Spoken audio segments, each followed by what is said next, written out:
Hey guys, it's almost agreement time.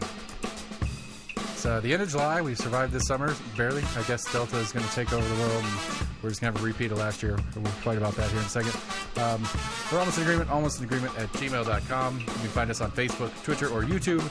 Our website is almostinagreement.com. All the episodes are available there, as well as on all of your favorite podcast providers. While you're in these places, please like, share, friend, subscribe, 5-star review, whatever it is that helps us get the word out. Don't forget to check out my city race cheat sheet. It's almostinagreement.com/cityelections21, and that'll get you the cheat sheet. It's a good breakdown of who's running and for what. And there is some semi-breaking news on that we'll talk about here in just a second, because the lawsuits are starting to roll in, and we'll see how that all breaks down. I got Chris Davis next week, so he can detail how some of these lawsuits will actually work. And I've got the ACLU webinar on Monday, which I'm very excited to be a part of. So that's in the future. This is now. We're going to chat it up. So here we go.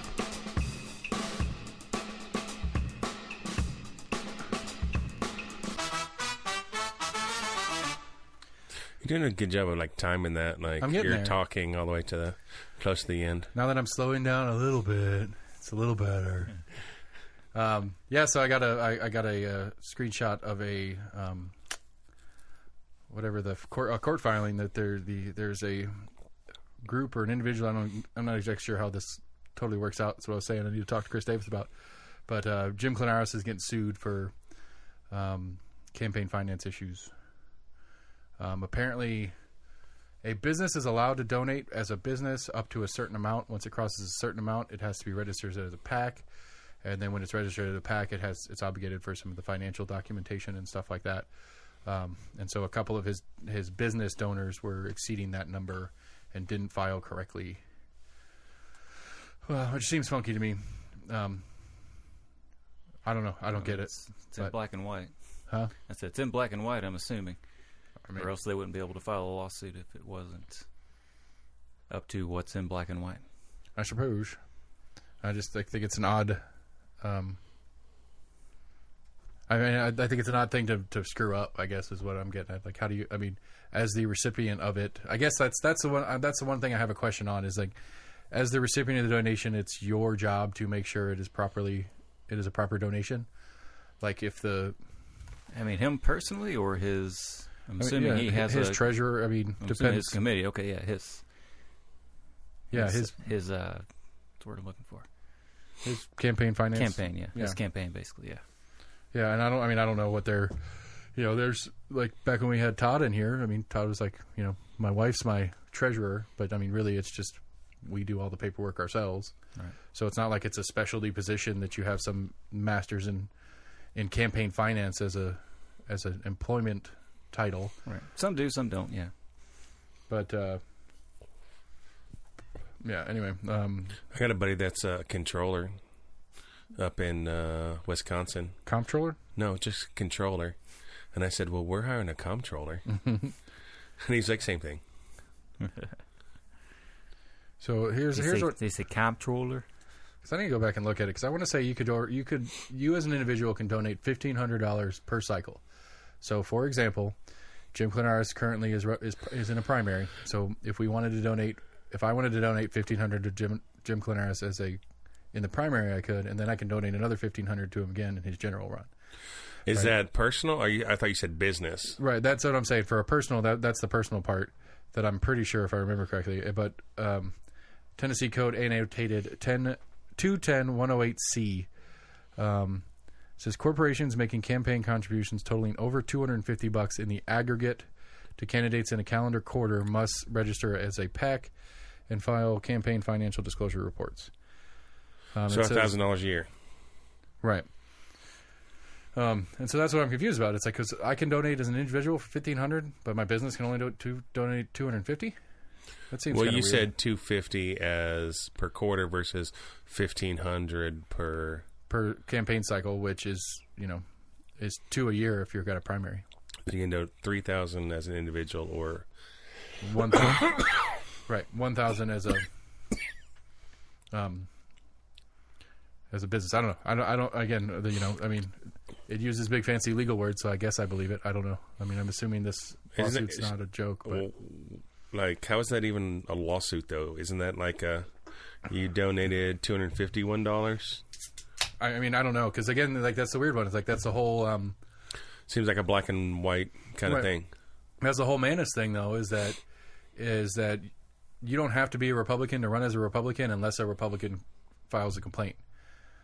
So it's like you can break finance laws as long as nobody files a complaint. And so this is somebody filing a complaint, is what it seems like to me, at least.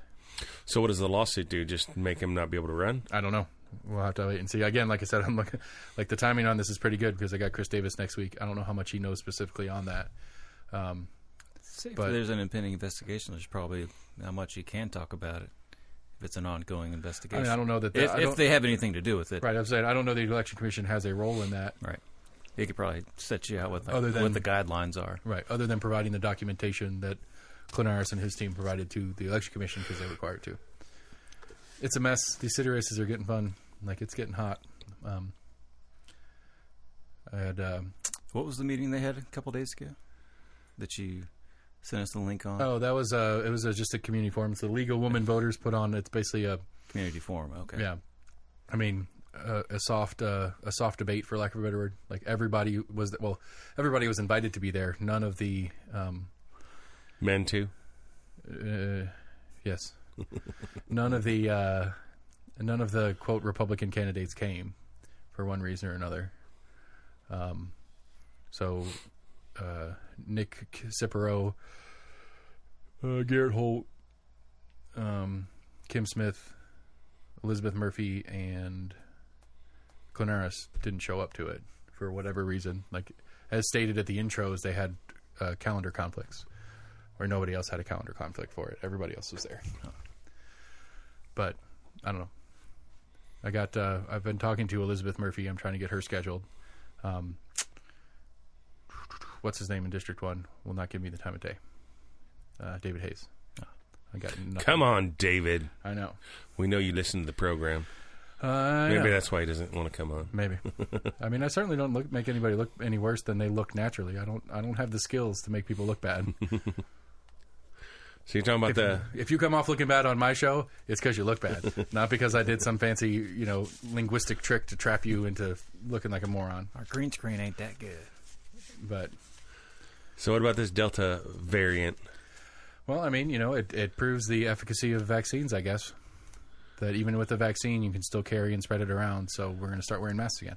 Yeah, Fauci said that person vaccinated is at the same risk as somebody not vaccinated with the original strain. As far as carrying, yeah, I don't know that my understanding of it, in my lay version of it, and it's been Sam's argument the whole time. It's not that you won't get sick; it's that when you do get it and contract it, it will be a much less damaging, long-term problematic or fatal version of the same thing. Is that accurate to your previous statements? That's pretty much what the CDC is saying. I'm not asking what the fucking CDC said. I'm asking what you said. I mean, that's what Come on, AC. That's what I go off of. It's more complicated than that. I go off of people that know more than I do. Right.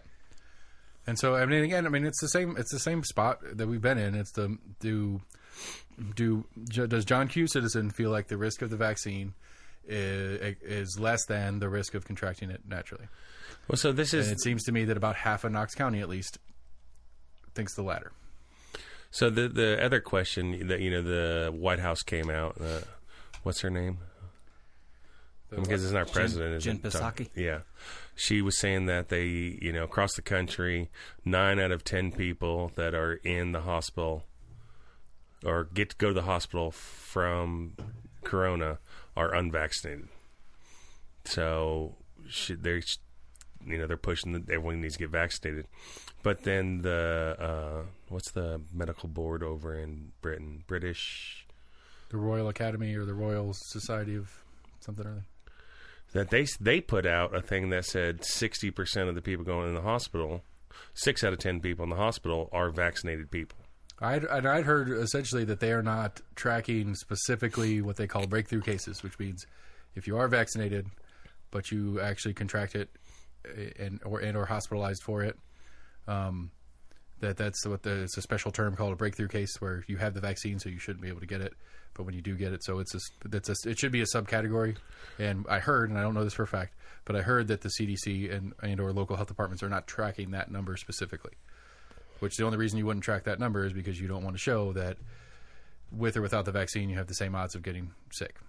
Well, I just thought it's interesting that two different countries that are first world countries, not third world countries, have like conflicting. So the question is, what's the vaccine, the general vaccine rate in the UK versus here? I don't know. That's a very good question. It's probably higher. If you have the statistics for people that are hospitalized that are unvaccinated, the only converse to that are patients that are vaccinated. Yay or nay?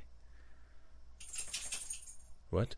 Say it again? No, it makes sense. So if 9 of 10 in the hospital are vaccinated, then 1 of 10 in the hospital are unvaccinated or unknown. No, one of 10 are unreported. Are vaccinated. Right. Or unknown, which would be, or unreported or something like that. So it's not.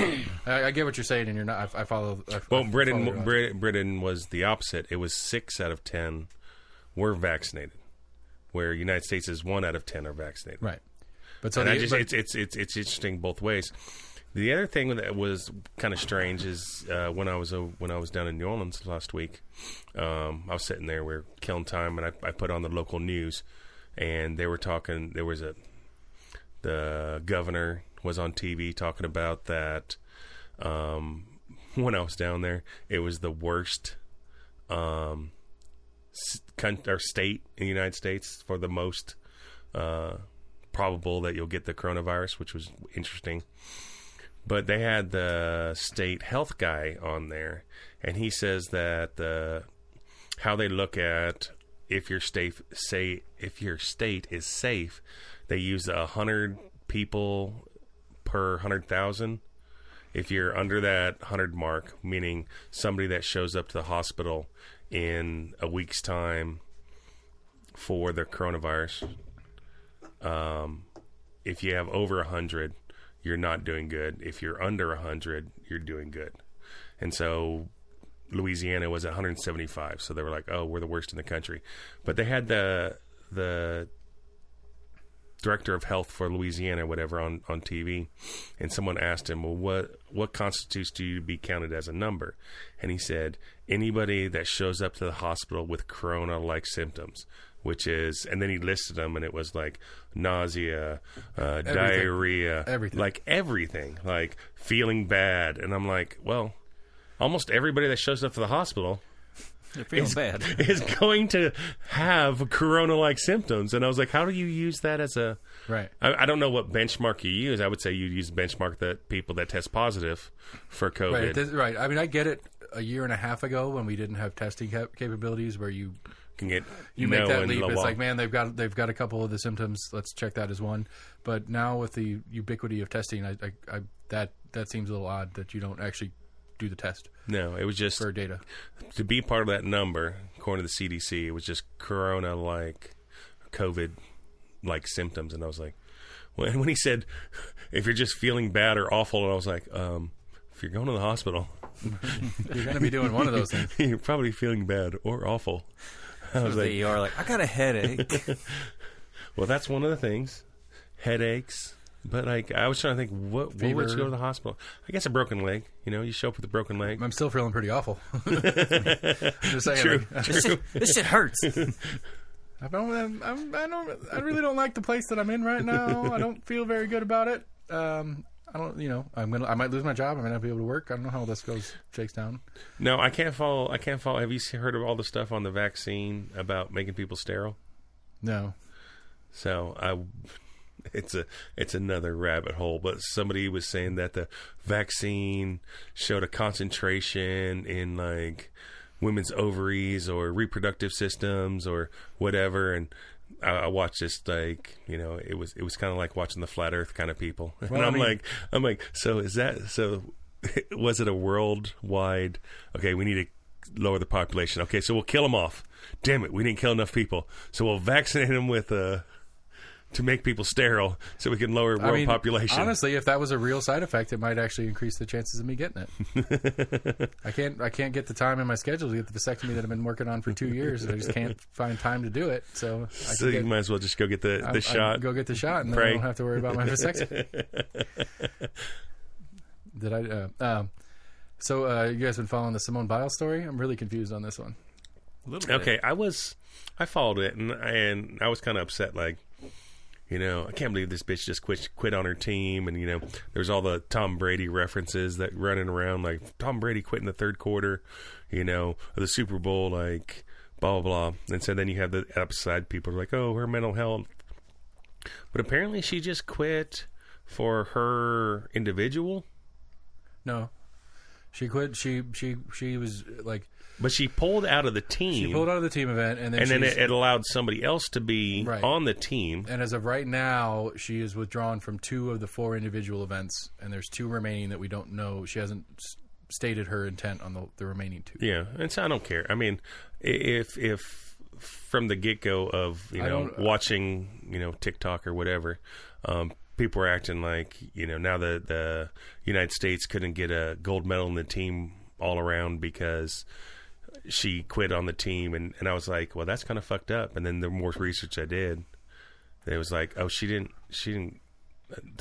quit, but somebody else could be in there because they ended up getting the silver in the team. It didn't disqualify the team for her action. It just no. So I mean, to be fair, it handicapped the team because she is the best probably ever to do it, and so remove the best person who's ever done the thing. Yeah. And your odds of winning the thing go down. But I read one story that talked about before she fully backed out of the team, or I guess after she had done that, after she was getting all this pushback for her dropping out of the team, that they actually released like 2 videos from her training, right? I think it was like uneven bars or some kind of competition, to where they showed like her in training for getting ready for the team competition. That she was supposed to be doing like 1.5 more rotations for whatever move she was trying to do, and she wasn't able to do it. She was like, "This is why I backed out. Like, I was not doing well. Like, this is the thing that I've done that I'm considered like one of the best in the world. Right. I heard something this thing that I'm doing, I'm struggling to do. I'm behind 1.5 full rotations from what I'm supposed to be doing. She's got the yips. Maybe she just needs a crowd. Like, there's nobody there to. Maybe. Speaking of the yips, a total non sequitur. I apologize. Have you guys? Do either guys have Apple TV? Nope. Yes. Ted Lasso. I have Lasso TV, and I stopped it last month because we don't watch it. Now there's a new season of Lasso TV, so I'm going to get it back. Ted Lasso is phenomenal. You'd like it. You'd like it a lot, Save. I think I have heard of that. Yeah. A football coach takes over a soccer team. Jason Sudeikis, yeah. he was the head coach at Wichita State football. Yeah. And got hired by some. It's like Tottenham or something. I don't remember. I should know this, but and basically because the wife took the team in the divorce, and she wanted to tank the team because just to stick it to her ex-husband. But then Ted Lasso is such a great dude that she found her love of the game again and stuff. It's really good. Like, it's a really good, fun. Like, it's funny as shit. Like, I love him as an actor. Yeah. Yeah, he's on good stuff. Anyway, again, going back to where we started, I apologize for my. Well, she screwed up that floor routine, but still, because her difficulty, like, she flew off the mat and stuff, like, but her difficulty was so high. Right. That she still had like really good scores. I think at one point she was still in, after that routine, she was still in first. So, right.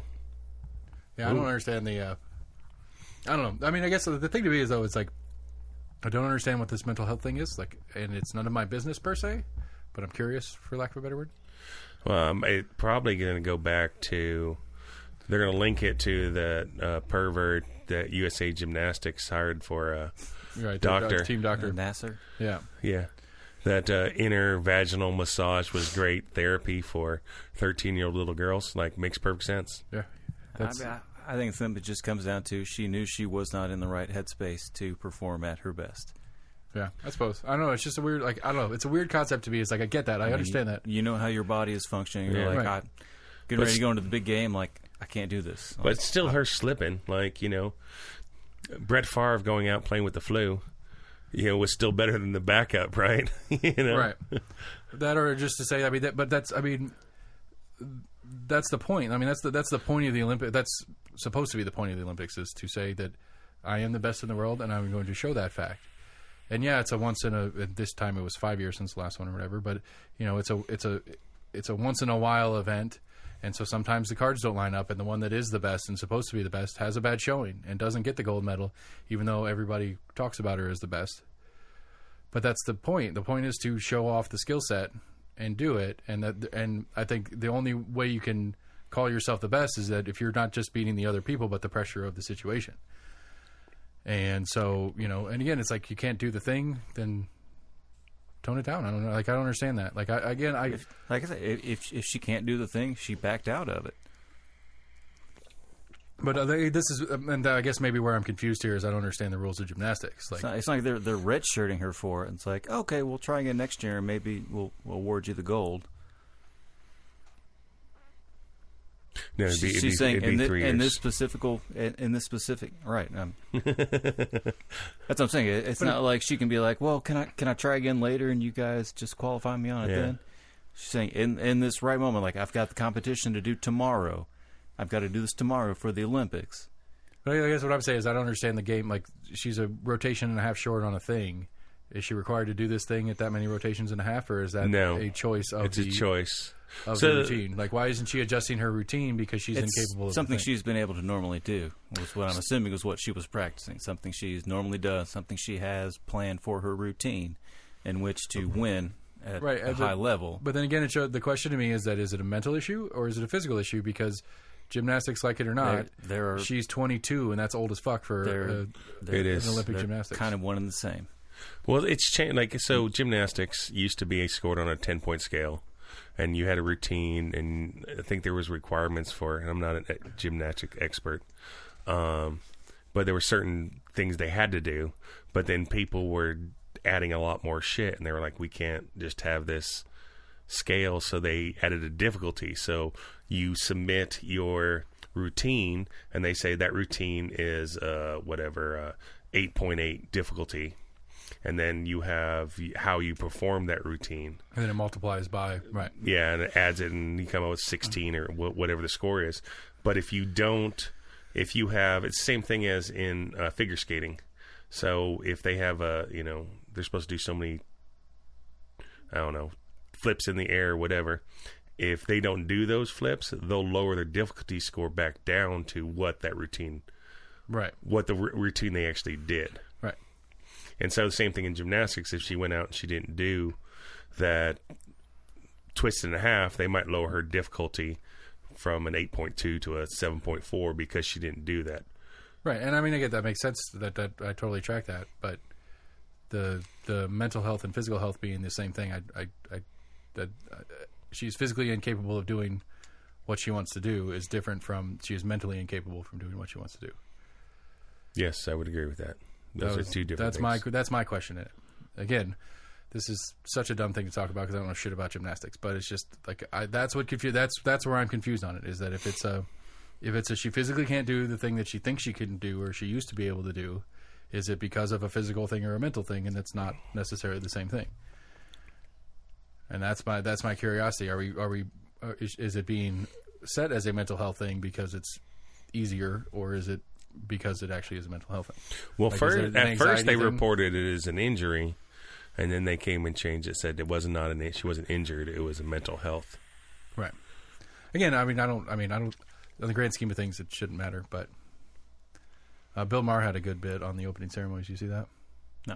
He had a good bit about how ridiculous woke culture is getting. Apparently, like 3 different people involved in the organization of setting up the opening ceremonies. The producers of the opening ceremonies, I think, got fired or quit the job for different reasons because people went back to the 90s and found some fucking. I saw there was one. Yeah.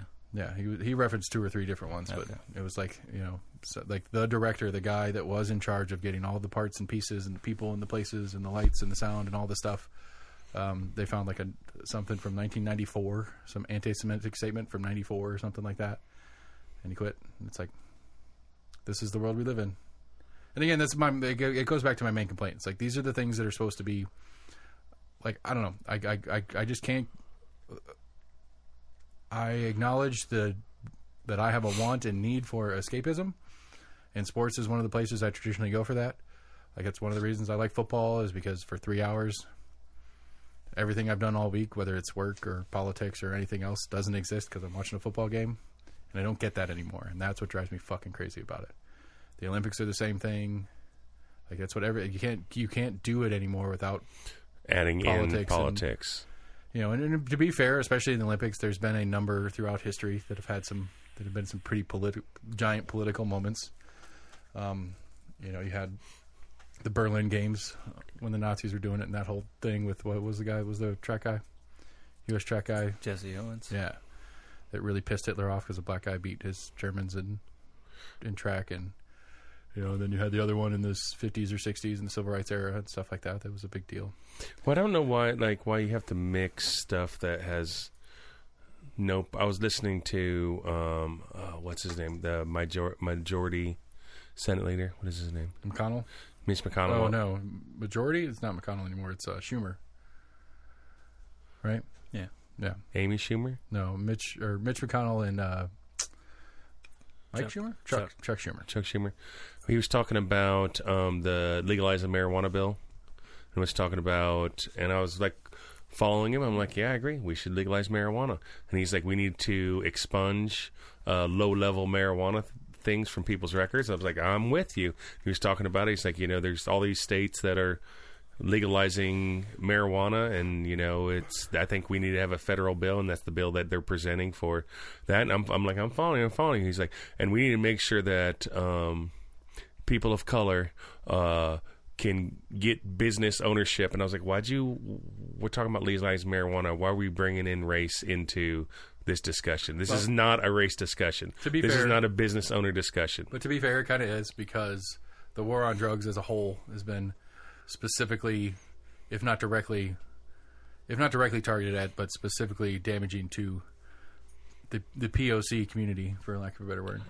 But what does that have to do with passing the bill? Like, I agree. I think people are throwing stuff in that are catchy, hot topics to get more awareness for that. And I'm like, let's just go with what we go with. Right. And it's going to piss me off so bad because Tennessee's going to miss the boat, and it's going to go federally legal, and all the California and Colorado and Oregon weed's going to come into Tennessee, and it's going to take a decade for Tennessee farmers to catch up and make it a good, solid cash crop for us locally. Do you think federally is that close? Do it? I mean, they're working on it right now, apparently.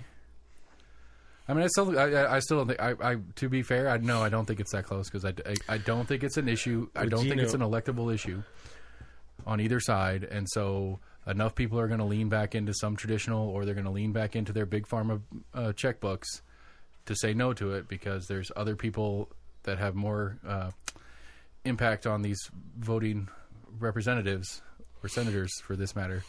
Well, Virginia just went recreational, right? Right. Do you know their Lee County, Virginia is 45 minutes from my house?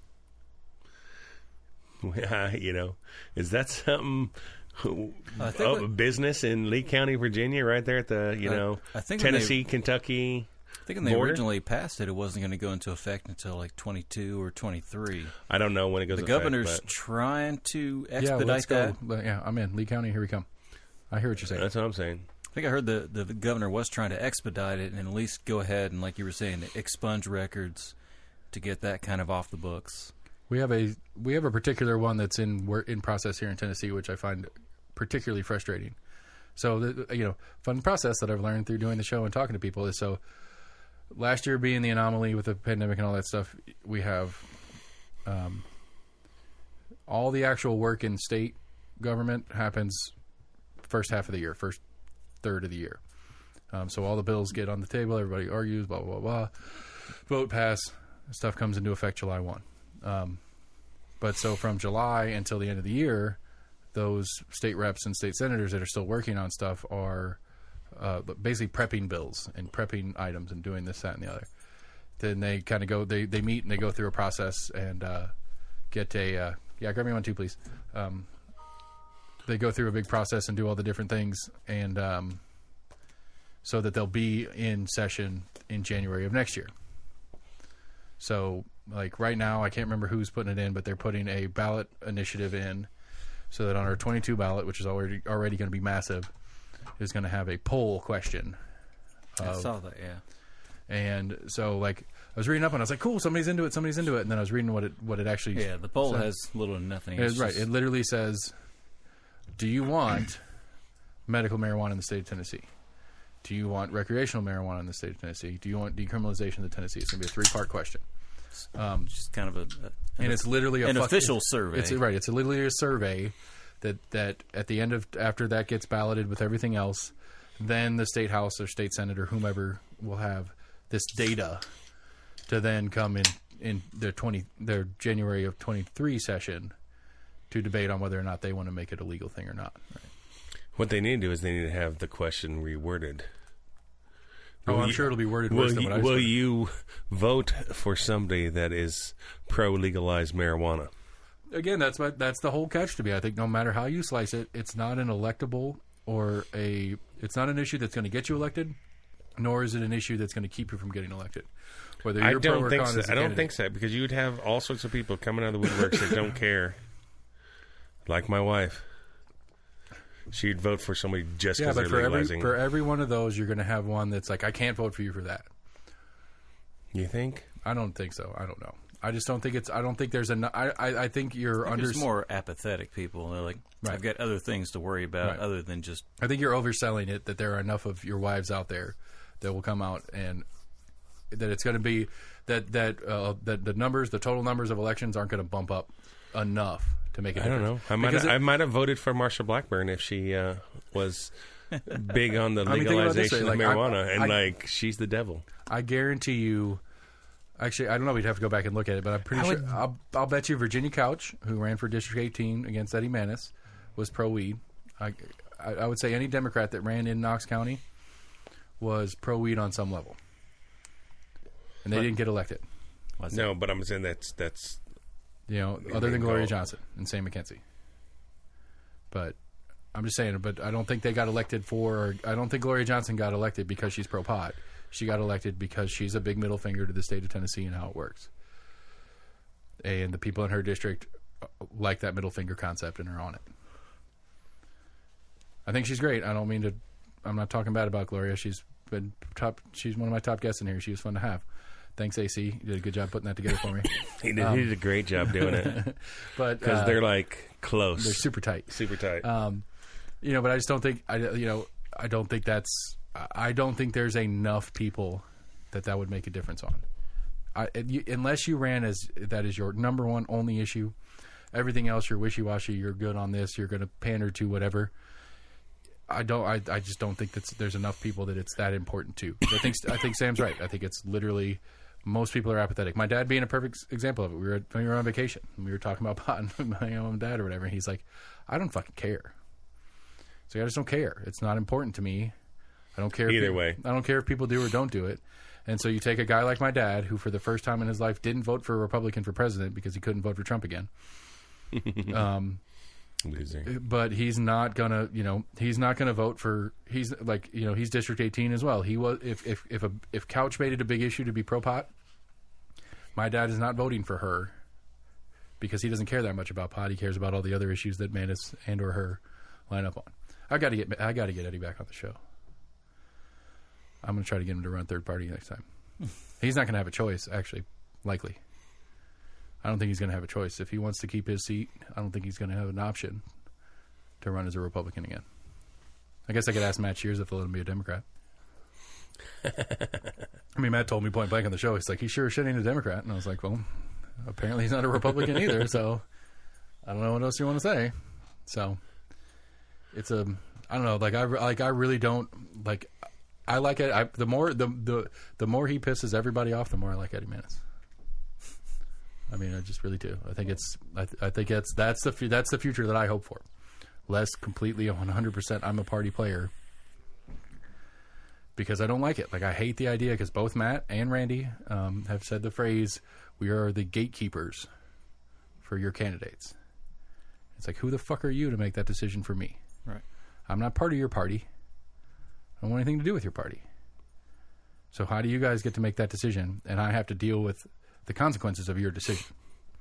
I'm telling you, it's my solution. People can be Republicans, Democrats, all that stuff. When it comes to election, you don't put any D's or R's on the fucking ballot. All right, let's talk about, we watch this city ballot, and we'll see what happens. Because that's exactly what's happening here. And it's as much as Matt Shears tells me that the Democratic Party of Knox County is not taking part in anything in here, they're certainly active as shit in it. And they have 5 candidates, and the Republicans have 5 candidates, and the City Council Movement Super Progressive Party has their 3 candidates. And they don't. I'm sorry. You're telling me that there's on the ballot. There's not an R and I or D or anything. There's. Let me correct the record real quick. There's 5 Republicans, 4 Democrats, 3 City Council movements, and Seema Singh, who's kind of left out in the cold, but she'll still probably keep a seat because she was part of the City Council movement, and then she's like, "You guys are assholes, so I don't want to play with you anymore." She didn't say that. That was me paraphrasing. Just to be clear.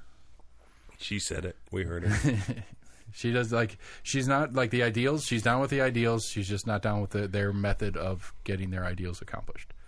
And so the principles she's down with. She doesn't like the actions that they do to try to accomplish their principles. So she's still a super progressive candidate, but she's not associated. She doesn't get any support from either party, either the Democratic Party or the City Council movement. But so anyway, this is an example of your point. And according to the Republicans, a non-partisan ballot is Democrat friendly. It's hard for Republicans to win this is their argument. Well, do any of us get to vote in that? I don't. You don't. Sam does. AC does. Sam and AC. Mm-hmm. And I know I've said this 1,000 times, and I apologize for any of the 2.5, 3 regular listeners. The method of city voting is fucking horseshit. It's the dumbest thing I've ever heard of, and it needs to be fixed. So for me and AC, if I were in the city, since I'm super close, I'd be District 2. So for AC and I, if we're going to vote, we only have 2 candidates. That's bird food. Yeah. We only have 2 candidates. We have Roberto and Kim Smith. But if we had a 3rd candidate, we'd go to the primary. And on August 31st, for District 2 persons, you're going to go to the polls, and you're going to have Kim Smith and Andrew Roberto, and you're going to vote for them. And since there's only 2, it doesn't matter because 2 will move on to the general in November. If there were 3, then the lowest vote getter would get booted.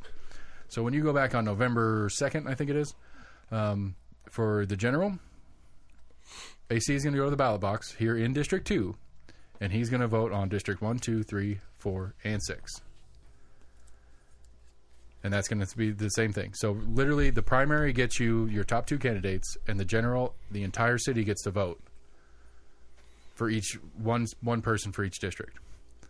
And so like I've thrown this example together a couple times. Let's say David Hayes just gets people out in District 1. Now, all this keeping in mind that city elections have terrible turnouts anyway, but District 1 turns out in droves for Hayes. So it's Hayes and Smith on come through the primary. We get to November. Hayes keeps his thing going, and 30,000 people turn out from District 1 to vote in the general. And they vote for Harper and McMahon, and then probably Roberto and Hayes, obviously, right? And then the other districts do what they normally do, which isn't big numbers. And so essentially District 1 will elect all 5 candidates because they had such a big turnout because of one candidate pulling that big turnout. And that is ridiculous to me. It's dumb. And it was built, apparently, as I've been instructed, it was built that way to pretty much be racist, to keep radicals, quote, out. But, radicals meaning, people that have different ideas than what the status quo is. And so, maybe, we could do it 1,000 different ways. I mean, maybe a better way to do it with the current format, since we have so many Republicans, quote, running in the city, is that Nick in District 3 does the same thing, has a super huge turnout, both in his district and citywide, even though he's not in District 1, but he gets a bunch of people in District 1 to vote for him, and District 6 to vote for him, and all this kind of different stuff. And if they're coming out to vote for him, they're going to vote for his team, for lack of a better word.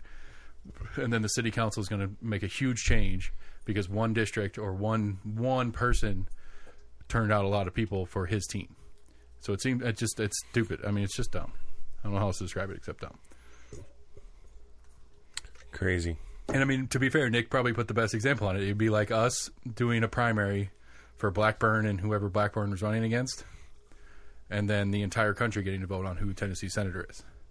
Now, you and I might have liked that because they would have not picked Blackburn, but the reality is we and our neighbors pick Blackburn, and that's who should represent us, even though you and I don't agree with that person.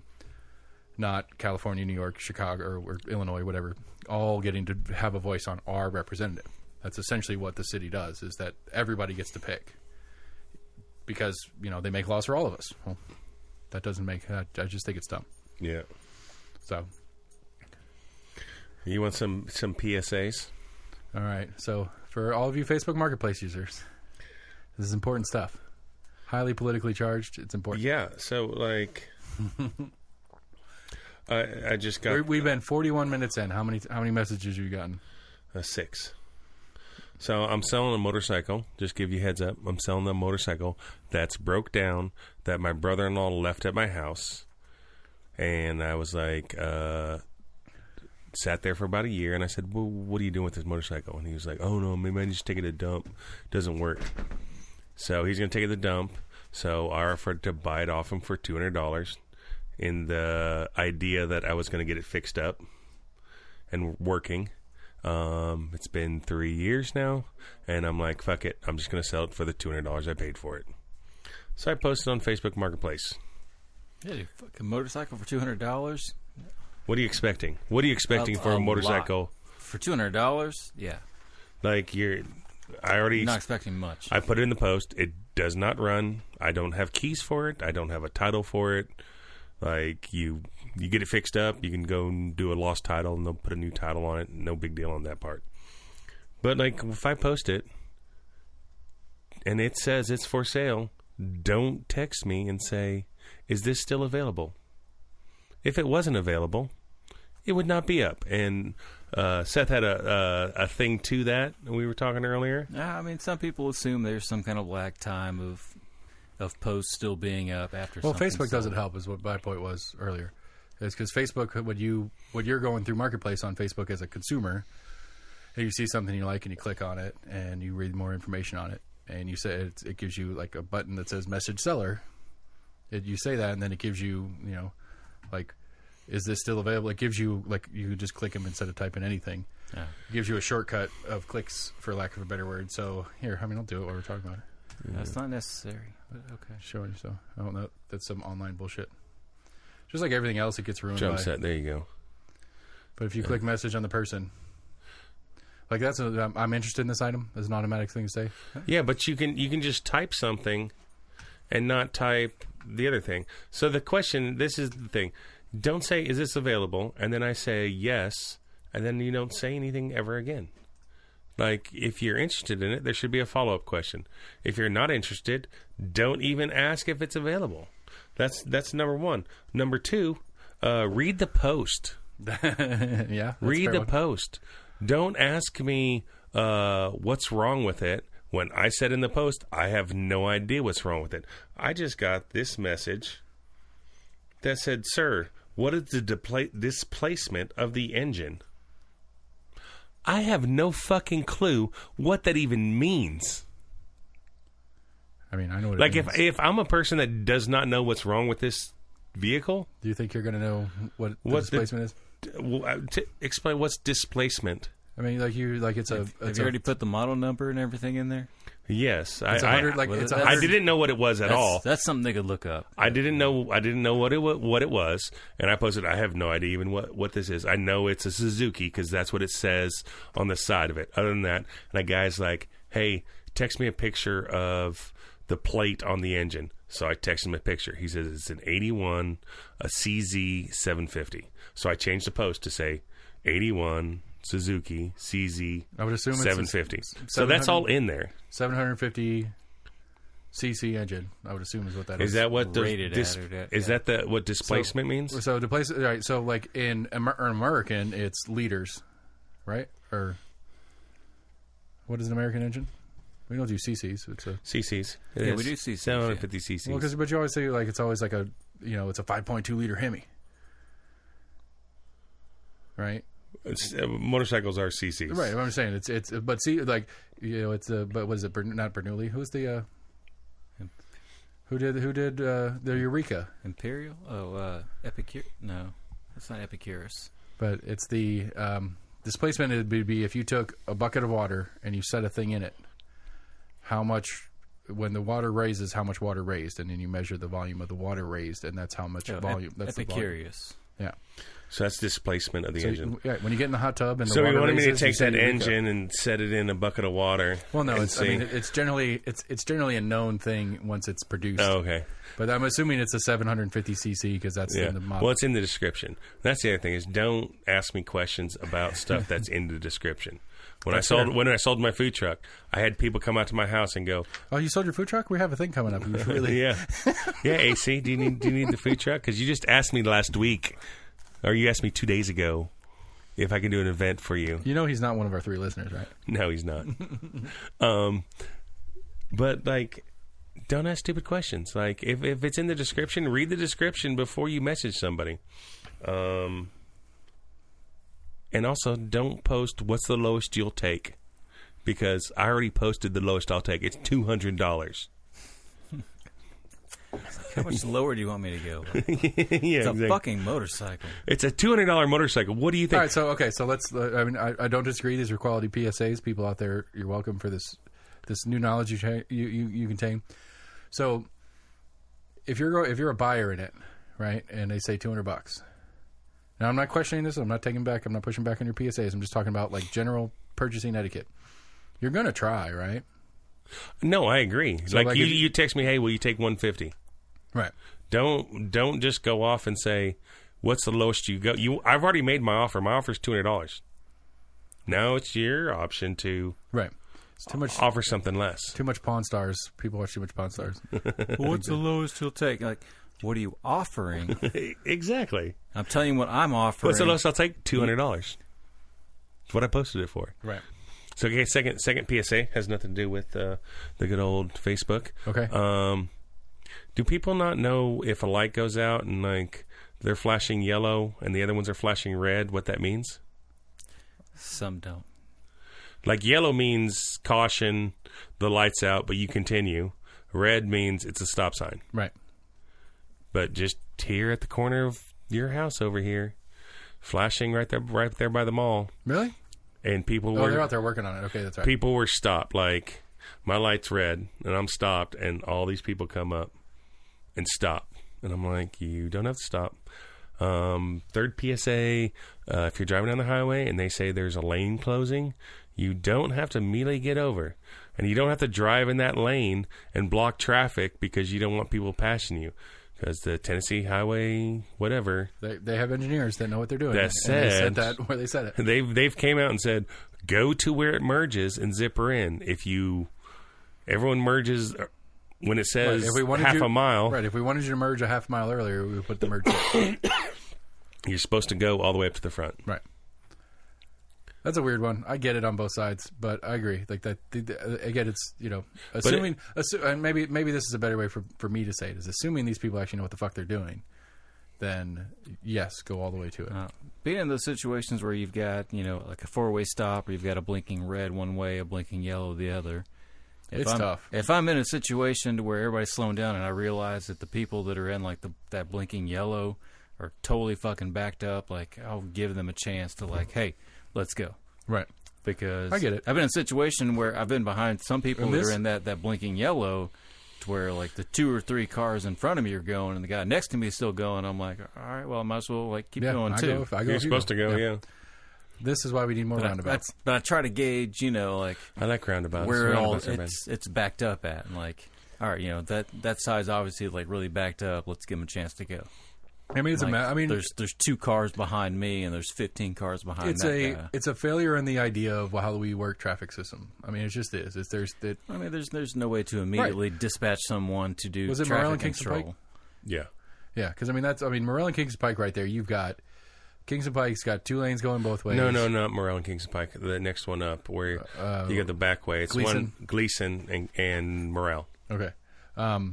That's a little different, but like Morel and like when you get to big intersections, I had one a couple weeks ago when I was out in the Farragut area, where it was you got 2 lanes going on the main road, and then you have the side road coming into it that's only 1 lane each direction, but then everybody's got a turn lane and all this different stuff, and so like if everybody stopped at the same time, you've got 10 cars all stopped, all right. And it's like, well, who was here first out of the 10 of us? And, that's why you leave the Kingston Pike yellow and the other one's red. Right. And the yellow ones keep on going and the red ones use a stop sign. Right. But I'm just saying, like, when in the grand scheme of things, there's no way that's going to run smoothly, even if people do it properly, because the blinking red's never getting out on a Kingston Pike. Right. Ever. That yellow always technically has the right of way. Right. Yes. They're just supposed to be cautious. Right. Yes. But if you're on Morel trying to get onto Kingston Pike, trying to turn left onto Kingston Pike, and Kingston Pike has the yellow and you have a flashing red, you're never getting out, ever. If it's 4 or 5 in the afternoon. Yeah, you will, because there'll be 1 or 2 idiots that don't know they can go. And then I'm saying that's where I'm pushing back on the PSA here is that for you being on the red side of it, you need a couple of idiots to not follow the rules so you have a fucking chance. Yeah, I gotcha. So we need stupid people to make traffic run right. Okay, all right. So I'm putting Sam on the spot. I'm not putting him on the spot. I've signed this homework. I'm putting Max on the spot because I've asked this question 1,000 times to Sam, and he can never come up with an answer. All right. If he can't come up with an answer, I definitely can't come up with an answer. So no, it's a great philosophical question, and I think it's something that we each individually and we as people in general need to really think about. Entertainment. No.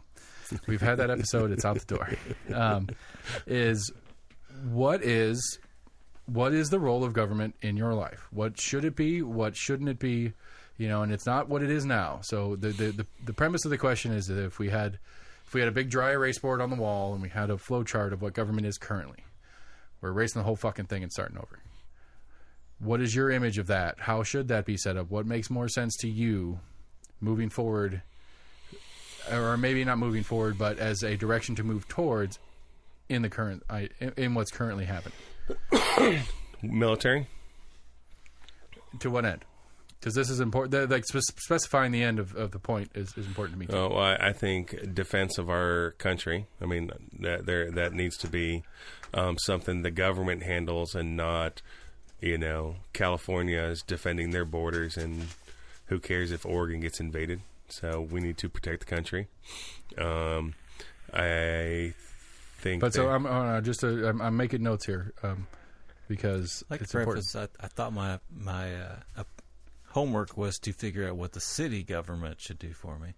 I mean, I've asked it 1,000 ways. Oh, okay, that's true. I'm sorry. Go ahead. But and you're right. That is an interesting one as well, because I think realistically, once you get down through this list, I think maybe I asked it poorly, is to specify which level of government, or does the level of governments need to exist? Is I guess a sub-question to it. Well, when you said government, I was thinking national government, and I think that's the normal. I think that's what people think normally, because I think when I had Lauren in here earlier this week, and we were talking about stuff, like she got real hot on tax conversation. Would you let him continue his answer? Well, no, because I'm interrupting because I'm trying to clarify the question. So okay, as long as you're admitting that you're interrupting.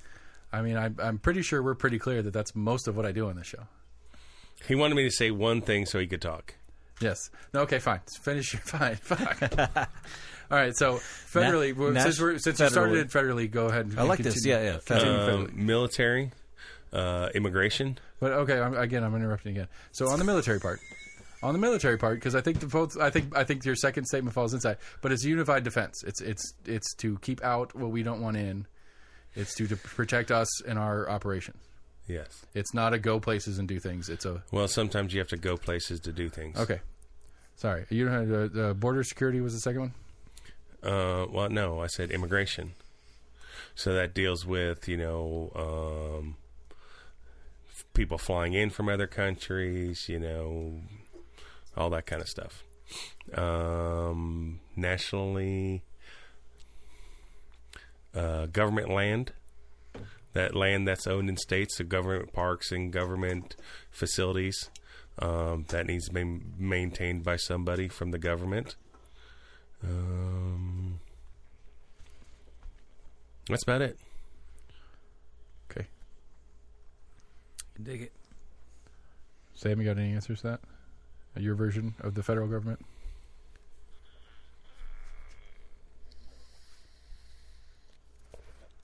Not specifically right off the top of my head. Okay. And to save Sam's point, he's correct. I did give more specific. So that's your federal version. So let's continue with Max on his state version. What does the state need to do for you as a citizen of the state that is different? There should be social programs, for,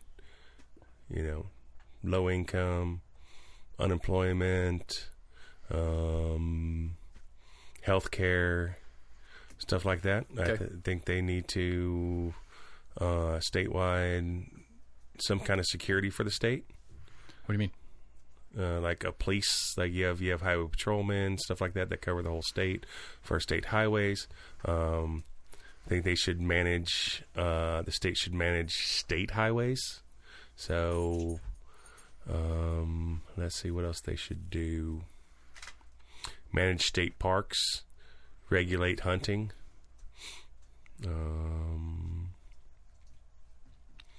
What else should the state government do? Not schools. I think that goes down to the city.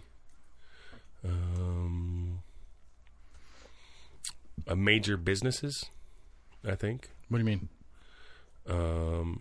Like, a big national business that's, all over the state. A Walmart, stuff like that. And how, so... Business licensing, income tax, state taxes, stuff like that. Okay. So you do you think there should be a state income tax? Yes. Okay. I'm liking all of your answers. So all right, let's go. Let's back up a second because we left taxes out of the first part of the conversation. How do you think the federal government should be funded?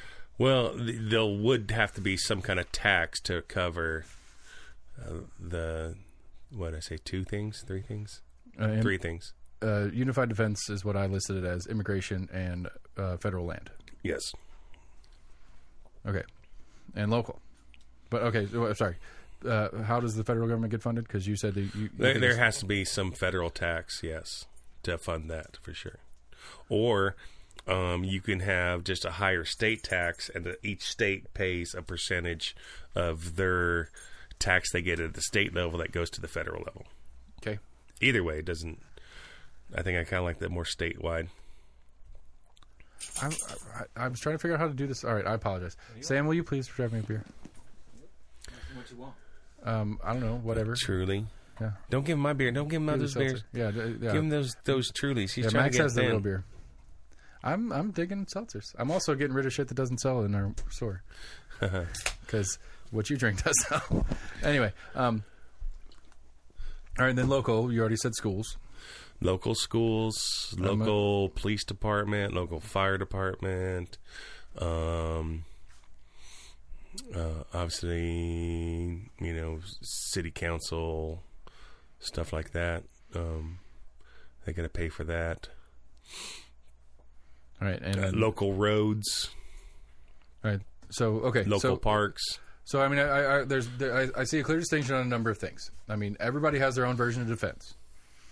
The federal version of defense is more of an exclusionary, stay out, protect, where the local is protecting local from local, or the state, in that matter, is protecting state from state. But what I appreciate that was left out is we don't have a federal version of police. Nope. I agree that needs not exist. I think there should be some federal databasing system, a way that Tennessee and a Kentucky and an Indiana and a Georgia can communicate with each other as far as whatever. I think there should be extradition rules in place where if I shot you here today and then ran down to Atlanta, that I'm going to come back here to serve trial for. Yeah, there has to be like reciprocity between states and stuff. Do what? I think that is in place. No, I agree that it's currently in place. I'm just saying, as far as having an FBI specifically. No, we don't. We have that TBI that deals with stuff statewide. Like we don't need an FBI.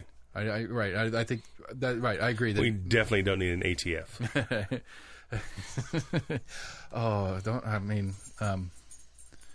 Do we already talk about the Michigan thing? Did I talk about that with you? Which Michigan thing? The Gretchen Whitmer kidnapping attempt. Oh yeah, we talked. I got another argument about it because it was like, white racist nationalists are the biggest problem in this country right now, and then they listed off all these white racist nationalist things. It's like, oh well, that one that you listed, 12 of the 18 co-conspirators were police, were either FBI or CIA, or ATF or some fucking alphabet soup. And as far as I could tell on the kidnapping attempt one. The main financier. Sorry. Like the conspirators that have been convicted of plotting to convict a governor, putting an attempt to are people that were government agents. No, nobody that was arrested for it was a government agent. No. Okay. They're good. They did their jobs. They went out and promoted and incentivized said persons to do the job. Because they incentivized. Sure. By renting hotel rooms and space for them to meet, by providing different wares for their agenda, by buying things, by buying plane tickets and by buying hotel rooms. Federal agencies were buying. I haven't read the story, so I'm not familiar with what you're talking about whatsoever. The guy who ended up being like the number 2 in this group of whatever was an FBI agent. He paid. He's from Wisconsin, but he paid for like hotels and stuff, and plane tickets and bus tickets for the guys to come and get together and work their plan. Was he a white guy? Yeah, white nationalist. Okay. He is a co-conspirator? No, he is not. Okay, he was he was literally saying, "Hey, informant." He was an agent of the FBI. I don't know exactly what his title was within the FBI. I apologize. He was doing this maliciously or a part of his job? He was doing this with instruction from his higher ups within the FBI. Yes. Okay. This is a similar tactic that we used in the War on Terror prior, where you take some poor Middle Eastern kid who hated his fucking life and radicalize them, and then stop them from a bombing that you provided the bomb and the place and all the information to. Because then you get to justify that you have a job and why you're here. All right. I'd be curious to see what you're hearing from this, but I'd be happy to read whatever you're talking about. It's factual. Okay. The 12 of the 18 people were either directly or indirectly receiving instructions from the FBI on how to move this thing forward. I just don't understand why they wanted to kidnap her. Why the FBI wanted to kidnap her? Yeah. Because it's good excuse for the FBI to get more budget. They didn't want to kidnap her. They wanted to stop the kidnapping so that they could be like, "Hey, look what we did. We're good at our jobs." Oh, I see where you're going. I was trying to figure out why the FBI was trying to kidnap her. So the real argument at play here is, were these 6 individuals capable? Because again, the real question is, if the 3 of us are sitting here chatting, and we start talking about how pissed off and how much we hate Marsha Blackburn, and we need to do something about it. Are we capable of doing something about it? Do we have the means? Do we have the motive? Do we have the opportunity? We might have the motive, but we probably don't have the opportunity or the means. Oh, we have the means. If some FBI agent came in that we didn't know was FBI, he's like, "I'm in with you guys. You guys have a cool plan. I want it. I want to do it." He's like, "I got this thing here that's going to help you get close to her. I got you this thing here," and like, who brings all the stuff. And rents us a fucking plane to fly to Nashville or plane to fly to DC or whatever it is, does a bunch of the legwork for us that we are incapable of doing on our own. Finds out when she's going to be driving down this road right. And gets all this inside information that the FBI knows because they set up her fucking route or whatever. For all intents and purposes, are the 3 of us capable of doing it without this person who happens to be an FBI agent? No. Does that make us criminal conspirators? Because that person made it an option. It wasn't an option before. Well, that's just a bigger version of a cop dressing up like a prostitute and going out there and be like, "Hey, you want a good time?" I'm like, "Yeah, she's hot." Yeah, there's a and term. then they're like, they bust you for it, and you're like, "Wait. Why was a cop a prostitute?" It's called entrapment. That's the term. But that's legal. Okay. Is it not? Do they not do that shit? And Yeah, they do that. I mean, that is what they just did, and they're claiming it as a win. And I'm pushing back on the premise that that's a win. No, I agree with you. That's right. Not, That's my problem with it. My problem, right? It's not whether it's currently legal or not that I have issues with. It's that this is a thing that we normally do, and then they get more budget because they do their job. Oh, so these people are not being penalized at all. This is no. Your prostitute example was perfect. okay. Is that they are the prostitutes that these Johns, may have never seen a real prostitute in their life, and they happen to see this one chick this one time, and it happens to be a cop. They didn't have an actual opportunity to commit the crime, except for when a cop was the one presenting. They're at a really nice bar, and they're like, "Oh, this chick's a hooker. She must be a high-paid hooker." Right. This is not like what I see when I'm rolling down Magnolia. I agree. There's a little bit of a gray area there, but and the fact that just because you're giving someone the opportunity, they're still making that choice to make that illegal choice. Okay. Yeah, I mean, yes or no? Sure. Yeah, I agree. Okay. No, I agree with that. I agree that people are criminals. I mean, but the way I can see both sides. It's would they have been able to do it without the FBI right giving that? I mean, it goes back to just like the ATF with David Koresh and that whole compound. The dude went for runs down the road. They could have picked him up at any time, but they chose to wait till he was in his house and then storm the building while he's inside. It was like you could have picked him up when he was shopping at the grocery store out in town or doing all sorts of stuff. So it's like, why are you doing that? Because you're trying to keep a budget. You're trying to prove the need for your existence, and it's not because what's the job? Like, what's the job supposed to be? Whether it's the ATF example that you just mentioned or these FBI agents, the job they're supposed to be doing is keep bad people from doing bad things, not enabling bad people to do bad things and then busting them for doing a bad thing. Right before they do it. Right. If you didn't enable them, they weren't capable of doing the bad thing. So the bad thing wouldn't have happened either way. Well, all you're doing is arresting somebody who wasn't capable of doing a thing. So the question goes down to, were these people just like who's the lady's name? Gretchen Whitmer.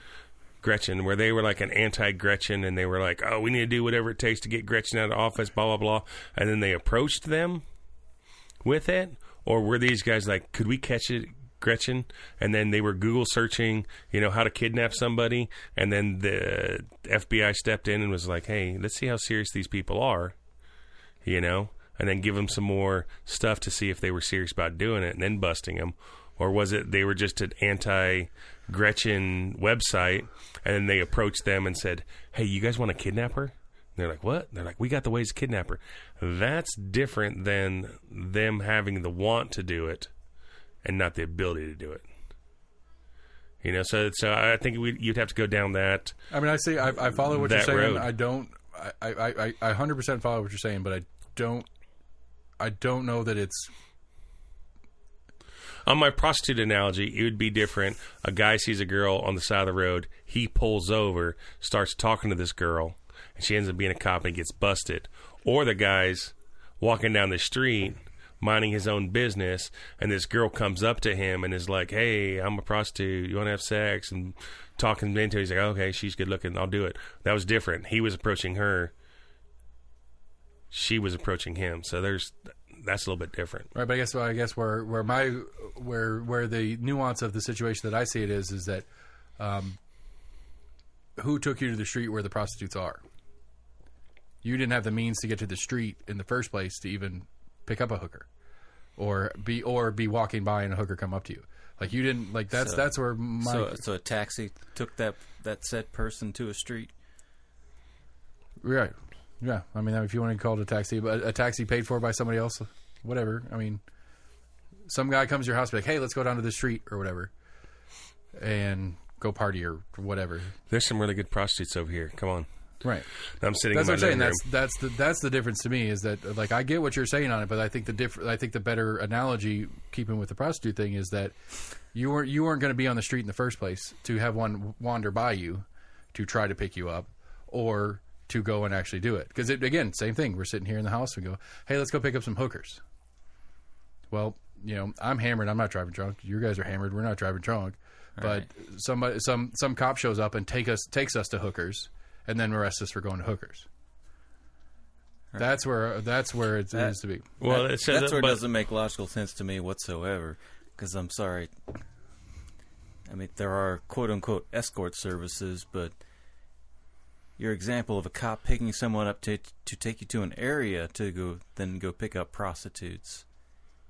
Is illogical. One of the FBI agents is illogical. In the real story we're talking about, one of the FBI agents paid for travel and hotel fare so that they could all meet up and work on their plan. That would be the taxi driver or the agent coming to take us to Hookerland. Not so much. No. So if, like, again, the analogy being, we're sitting here talking about how we want to go pick up some hookers, but we're all drunk and know that we don't want to go do it. The driving part, not the hookers part, but we don't want to drive. We are incapable of driving. It's the right thing to do. We shouldn't be driving.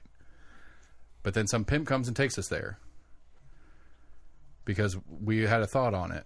We were incapable of doing it without a third party coming in, and that third party happens to be an agent of the state.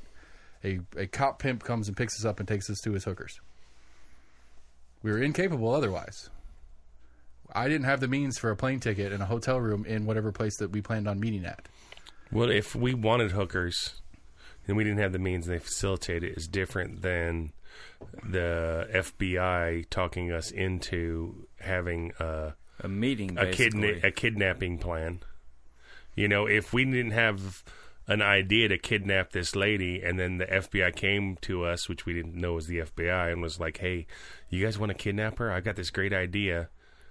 I would say that's more of the entrapment than us wanting to kidnap somebody and them saying, oh, you guys want to kidnap somebody? Let's meet up and let's do this.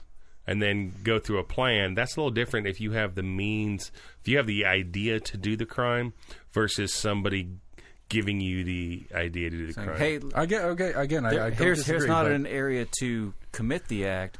Here's an area to talk about planning the act, which was, from my understanding from what you're telling me. Right. That the FBI basically said, the FBI hey, had to that's know. where something illegal could be, but where something in the area of conspiracy to commit an act could be made. But how did the FBI even have these people on their radar? I don't know. So they had to have some kind of idea. Again, but I get it. I still think still with the stupid analogy is we're sitting here talking about wanting to go get hookers. At the end of the day, we're talking about breaking the law. Right. But they didn't have the means to actually conspire to do so other than maybe through like a group chat or something like that. They didn't have the means to actually meet up in person and go to a place to sit down and break down their real plan to actually do something without the involvement of this third party who happened to be an FBI agent. That doesn't make sense to me. It doesn't make sense that it happened, or it doesn't make sense that I won't say it absolves them from a criminal activity, but that to say that we don't know how to meet up and try to plan this without an FBI agent. I mean, from what I understand of it, the actual 6 real conspirators weren't all. I mean, they're all Michigan citizens. And actually, I think a couple of them weren't because they're just super pro-Trump, and Trump was hating on Whitmer at the time. So I think a couple of them from out of state. They didn't have the means to actually physically get together to conspire to do their event without the assistance. They did not have the means to meet up. Correct. There was no means for them to meet up. To my knowledge, the means was the premise of physically. There was no whatsoever of a chance the premise of them being able to talk to each other in a conjoined space of meeting up. The premise of physically meeting up did not occur until the third party came in and made it available to them financially. But okay, so back to your analogy where we can't leave here because we're drunk. and the cop comes and pick us up. If the cop didn't come pick us up, maybe Sam would be like, hey, I got this app called Uber. Let me just call this Uber guy, and then that guy goes and maybe, which allows us to commit the crime. Maybe. Or if these people wanted to commit her, and they were going on forums of posting, "Hey, we want to kidnap this Gretchen chick," and then the FBI found that out and said, "Hey, let's see how serious these guys are about trying to kidnap her," and then went down that rabbit hole of let's set up a meeting with them, let's do this stuff to see if they're serious. Because if the FBI did not step in that case, they would have found somebody that would give them the means to commit that crime. But I think you put it right in the original analogy version of it, is they may have done it a different way. Yeah. We don't know that they would have done it a different way. It goes to that movie. What's the movie where they started arresting people for crimes they were going to commit? Minority Report? Minority Report. Yes.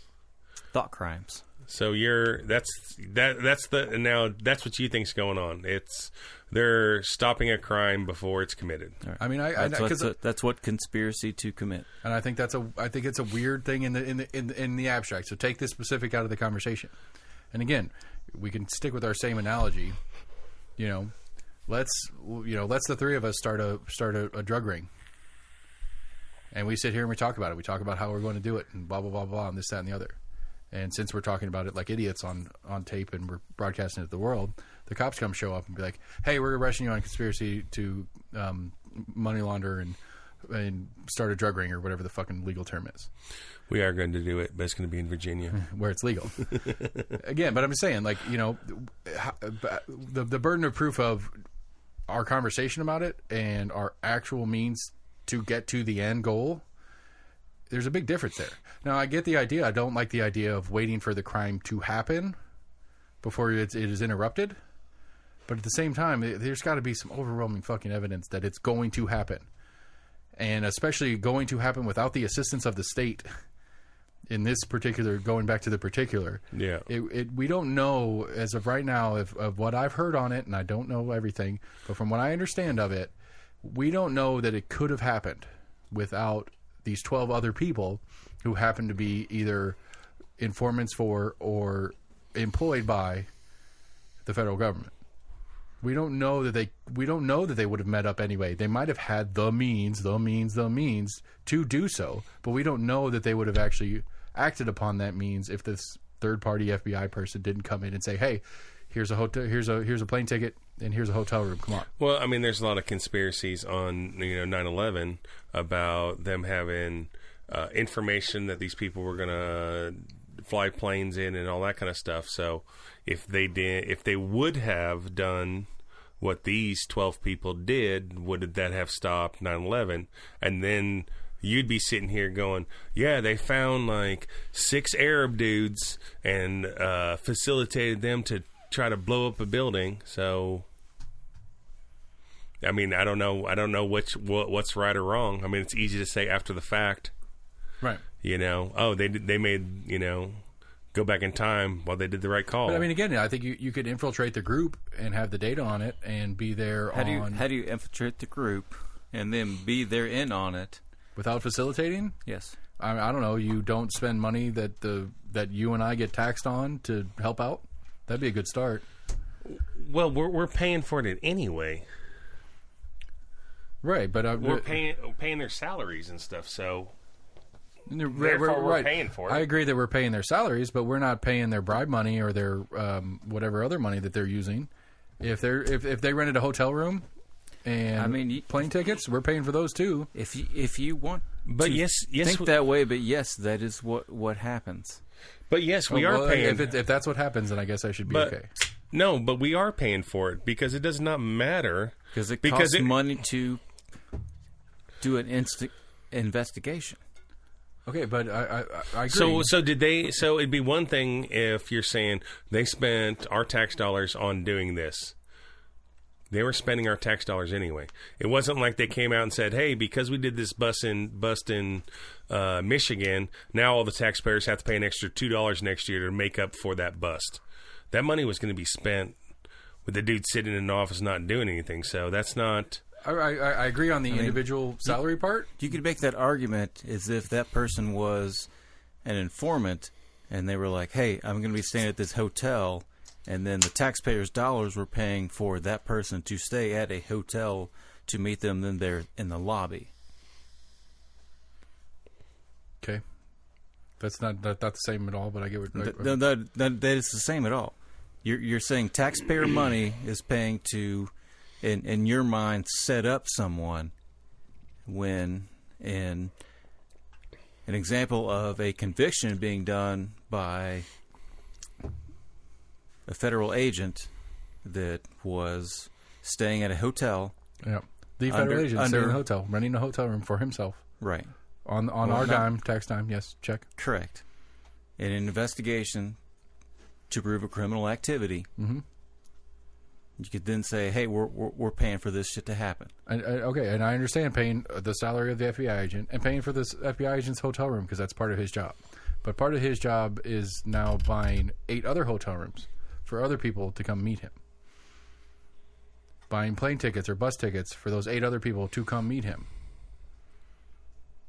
That's a different set of money than just his own hotel room and his own salary. Again, I think this is a weird conversation. I don't know what you're talking about, so... I say this is a weird podcast because me and Sam are agreeing on a lot of stuff today. What is going on? Where are we at? All right. Well, we can go back because all right. So we'll shift back off. We'll take off with this one. I don't know, and I don't even know how exactly we started on that one. There's a pee break and a couple beers in between. It's craziness. Please and thank you. But okay, so back to Max's the way the government should work. Federal, state, local breakdown. I dig on it in general. I'm not. I don't disagree with the majority of it. I'm definitely with it as well. You know, I really like the local school. I think the local should be the school. I think one of the weirdest things that we have going on right now is the state handles all that shit. I think it's gross. I think it's a pain in the ass. Well, you know, it's when it goes to college and professional sports and all that kind of stuff, that can be handled internally from, I mean, hell, we're going to have, the way it's going in college football now, it looks like we're going to get down to about 4 conferences. Yeah. I mean, I have another, we'll very often that one. Like, I think it's. But how do you separate state and local? I don't know. I mean, that's a good question. I mean, I think one of the things that's an issue is it's the money conversation. I mean, really, all this whole breakdown that Max put together, if you get down to it, there's not a lot that isn't already happening. It's just who's in control of it. And then it becomes a money conversation because what my next question was going to be before we got on that ridiculous sidebar was going to be, of these 3 bodies, which should take how much % of your total tax obligation as an individual? Like as the tax dollars that you have to pay as an individual. Well, I would, you know, the as we're talking through it and more than I think about it, you know, you have no tax obligation to the federal government. You have a tax obligation to your state and your city, and then the state has an obligation for whatever percentage that they bring in that needs to go to the federal government. So you don't pay anything towards the federal government. You would just pay to your state and your city. So realistically, what it is that the federal government should not be your or my government. It should be our state's government. That our states then reallocate our funds from state revenue into the unified good that is the federal. Yes, and so when you talk about, you know, anything federally, I mean, that's just, we already know where it's going. It's, you know, I mean, hell, we can still have a president, but there's no fucking point, really, you know.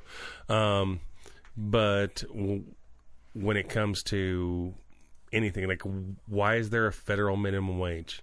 Because honestly, the $7.50 an hour or whatever it is right now in Knoxville, it's hard, but you can live on it. Right. You could live on it. Right. California, no fucking way. Right, and California has a state minimum wage that is above the federal minimum wage. Yeah, because so California realizes it, right? Why does even, you know, why is there even a federal minimum wage? Why is there a federal labor board that came and audited us? Right. You know, why is that? Like, that shouldn't have happened. I mean, I know the answer to that because they want their money. Yeah, they just it's another way for them to tax the citizens. Right. So I mean, everything should be state. It should be, you right. know, when. I don't know. I push back a little bit on that statement. I think everything should be local and work its way up.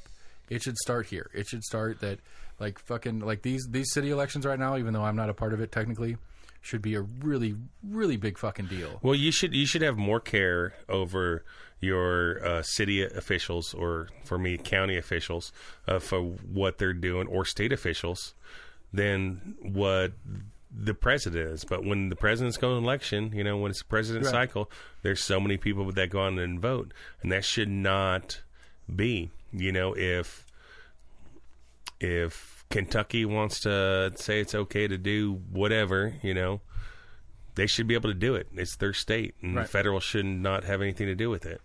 The whole state of Colorado, when they came out and legalized marijuana, right? Like, why should the federal government have any stance in that whatsoever? Right.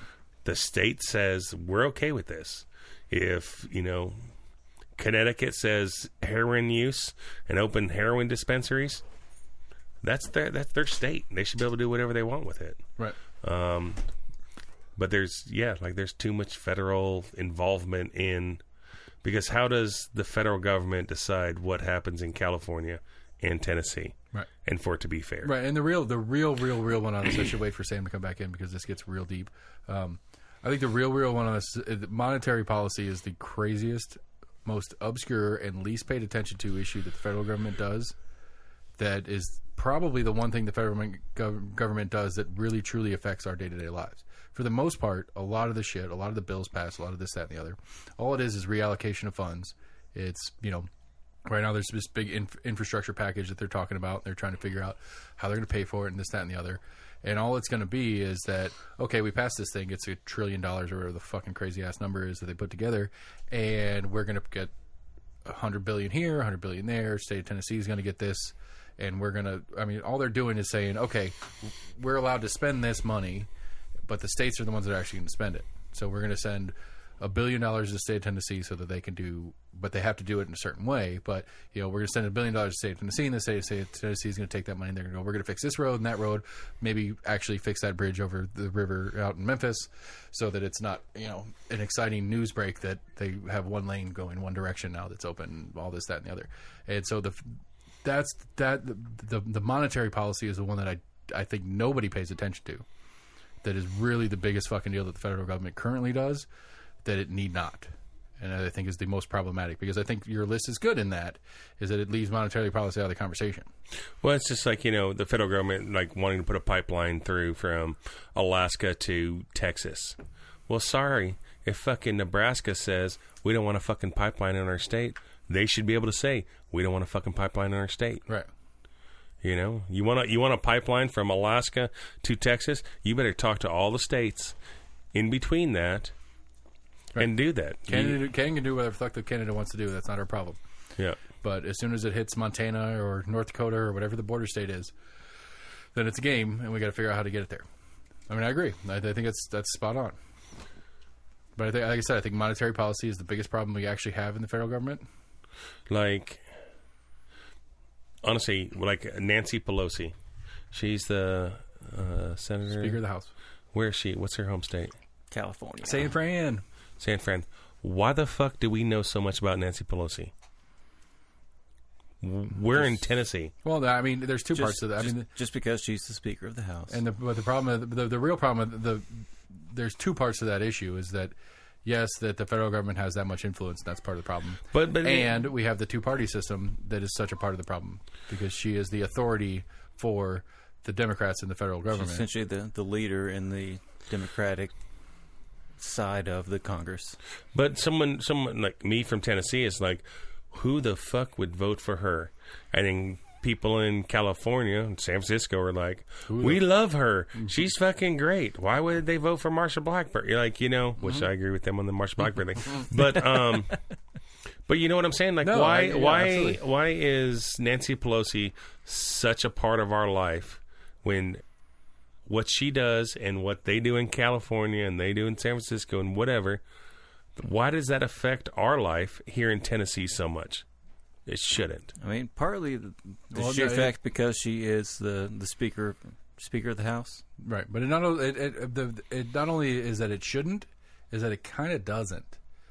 except for that it's a unifying topic of conversation. Whether she's in the leadership role of the majority. No, I understand why she affects our life, but I'm saying in my role of not having a big government, if this was in that idea, right. We wouldn't even be like, whatever, fucking Nancy Pelosi, she's over there in California. They're happy with her. Cool, whatever. Right. We have our people that run our city and our state that we're happy with, and they're doing that. You know, obviously, no one's ever going to be complete. Everyone's not going to be completely happy, but we should care more about what's going on in our state and our city, right? Than that's right. I mean, and what's going on nationally. To get into one of my interview podcasts is like that's kind of the genesis of this show. As we've expanded. She's been elected as the essentially voting of the Democratic caucus of They have the majority party, and then they get to vote on U.S. Congress of their speaker, who is their ruling person for that. I think Max and I acknowledge that is how it exists and why it exists, but not why it exists. I mean, if you want to break it down to, why is someone from that particular district in California? Right, but it's not, again, the point is not that it's a district of California or that it's a district of New York or any of that stuff. It's that why does anything that happens in D.C. have top billing versus the city council meeting we had last week? Why is that the more important news story to you and I here and now? Like I don't live in California. If they want to ban fucking guns, ban fucking guns. Right, but the point is you live in the United States and she's the leader of a house in the United States, and that's why you know about her and you hear about all these things. Yeah, they're ruling on federal laws. Right, that's what I'm saying is like, why does Nancy Pelosi have decision making over my state? Right, and again, it's not about Nancy. That is my. I understand she does because of the system we live in. But if we went back to my system of federal parks, border patrol, military, she doesn't have much decision over my state. Right. Whether it's healthcare, she could be flying whether it was unaccompanied kids into the state for us, but whatever. Yeah. Healthcare or gun control or legalizing marijuana or alcohol law. I mean, all the stuff the federal government does that they have no business doing. That's what I'm saying. In a perfect world, we would not care about who is running California. Again, it's not that who's running California; it's that who was elected that happens to be from California who is running the House. I mean, it goes the same thing about like the LGBT community. I don't care what you do. Like, that's something you do. Like, whatever. Like, California wants to do something. New York wants to do something. Don't let it affect my state. That's kind of thing. Not my backyard. I don't know if that makes sense. Yeah. Not my backyard. Get off my lawn. I don't know. And for the majority of it, I 100% agree with you on most of it. For the majority of it, which wouldn't be 100%, but whatever. But there are more close to home tangible issues where that gets weird. I don't like the argument of not in my backyard, just in the sense of like right now in Knox County, we have a huge housing issue. We need more houses. People want to live here, blah, blah, blah, blah. We need a mental health facility. Like we need one. And it's not going to be private as much as I think it should be a private facility. We're just not going to get a private one. So we need to have a county or state mental health facility. Didn't we just close one like 8 years ago? Yeah. And I'm glad they did because it's a beautiful place to go hang out and walk around. I always thought it was funny that they had a walking trail around it. Like, could you imagine being a guy in a room and be like, I saw that guy again. And they keep walking around you in a circle and fucking messing with crazy people. But anyway. That's an idea for a video game we need one. For me. I'll tell you about that in a minute. we need a mental health facility. Who in Knox County is going to say, yeah, build it right over here. There's this great empty lot next to me. Put it right there. Nobody's going to say that. And so that's one of the weird things, and where I do like if I owned that lot, I would say that we need more jails, but not next to me. Right. Well, we don't. We don't need more jails, which is a secondary issue. But I agree with what you're saying. I mean, some people say like, hey, right. Yeah. I agree. I 100% agree. And that's one of the hard parts about government that I have a hard time trying to rationalize in my philosophy on how government should and shouldn't work, because there is a line there somewhere where we got to be like, hey, listen, we need this thing. And nobody wants this thing. Where are we going to put it? Whether it's a jail or a mental health facility, we have to have one. We have a homeless situation. We need to put a homeless rehabilitation assistance center. No, we don't. Somewhere. No, we don't. I'm not saying we do or don't. I'm just using it as an example. This is a thing that we agree that we need, whatever the fucking thing is specifically. But this is something that we agree as a community that we need, but nobody in the community wants it next door. Well, somebody's going to be mad. How do we do that? That's a hard pill to swallow in especially in your government built system. You go to lower income areas and you put that facility right, because fuck you, poor people. Jesus Christ, bro. Because you don't have the ability to get an ID to vote. Because you're that fucking worthless as a human. Yeah, I get you. That's so stupid. Jesus Christ. Where? Right here. He bit the eldest earlier. Did he? Good? Yeah. I just got Jesus did? Yes. We're referencing my dog as Jesus right now. Okay. Jesus. He was wrestling with him and he grabbed a sore spot. He's got something wrong with his paws. So he ended up I don't know. Anyway. It's like, dude, you gotta deal with it. You want to wrestle, you deal with the consequences. Exactly. Rub some dirt on it. Yep. You're okay. Fresh haircuts. Anyway. School's coming back. You ready for school coming back? Yes and no. Why? Well, I can't travel when school's in. It's too much. Yeah, you can't travel. Have a guy that just got back from New Orleans and 2 weeks before that was in fucking Caraco or some shit. Mexico. Is Caraco in Mexico? No, Caraco's like... Is it a country? I don't know. Curaçao's an island off of South America. You get the point. And that's not till September. Yeah, you can't travel much, Mr. Anyway, so you're looking forward to being able to travel more than you already do. No, I'm saying I can't travel when it's not as easy when kids are in school. We got to get like the 21-year-old or the two 19-year-olds to stay at the house if we travel. Gotcha. Where during the summer we can just travel. Right.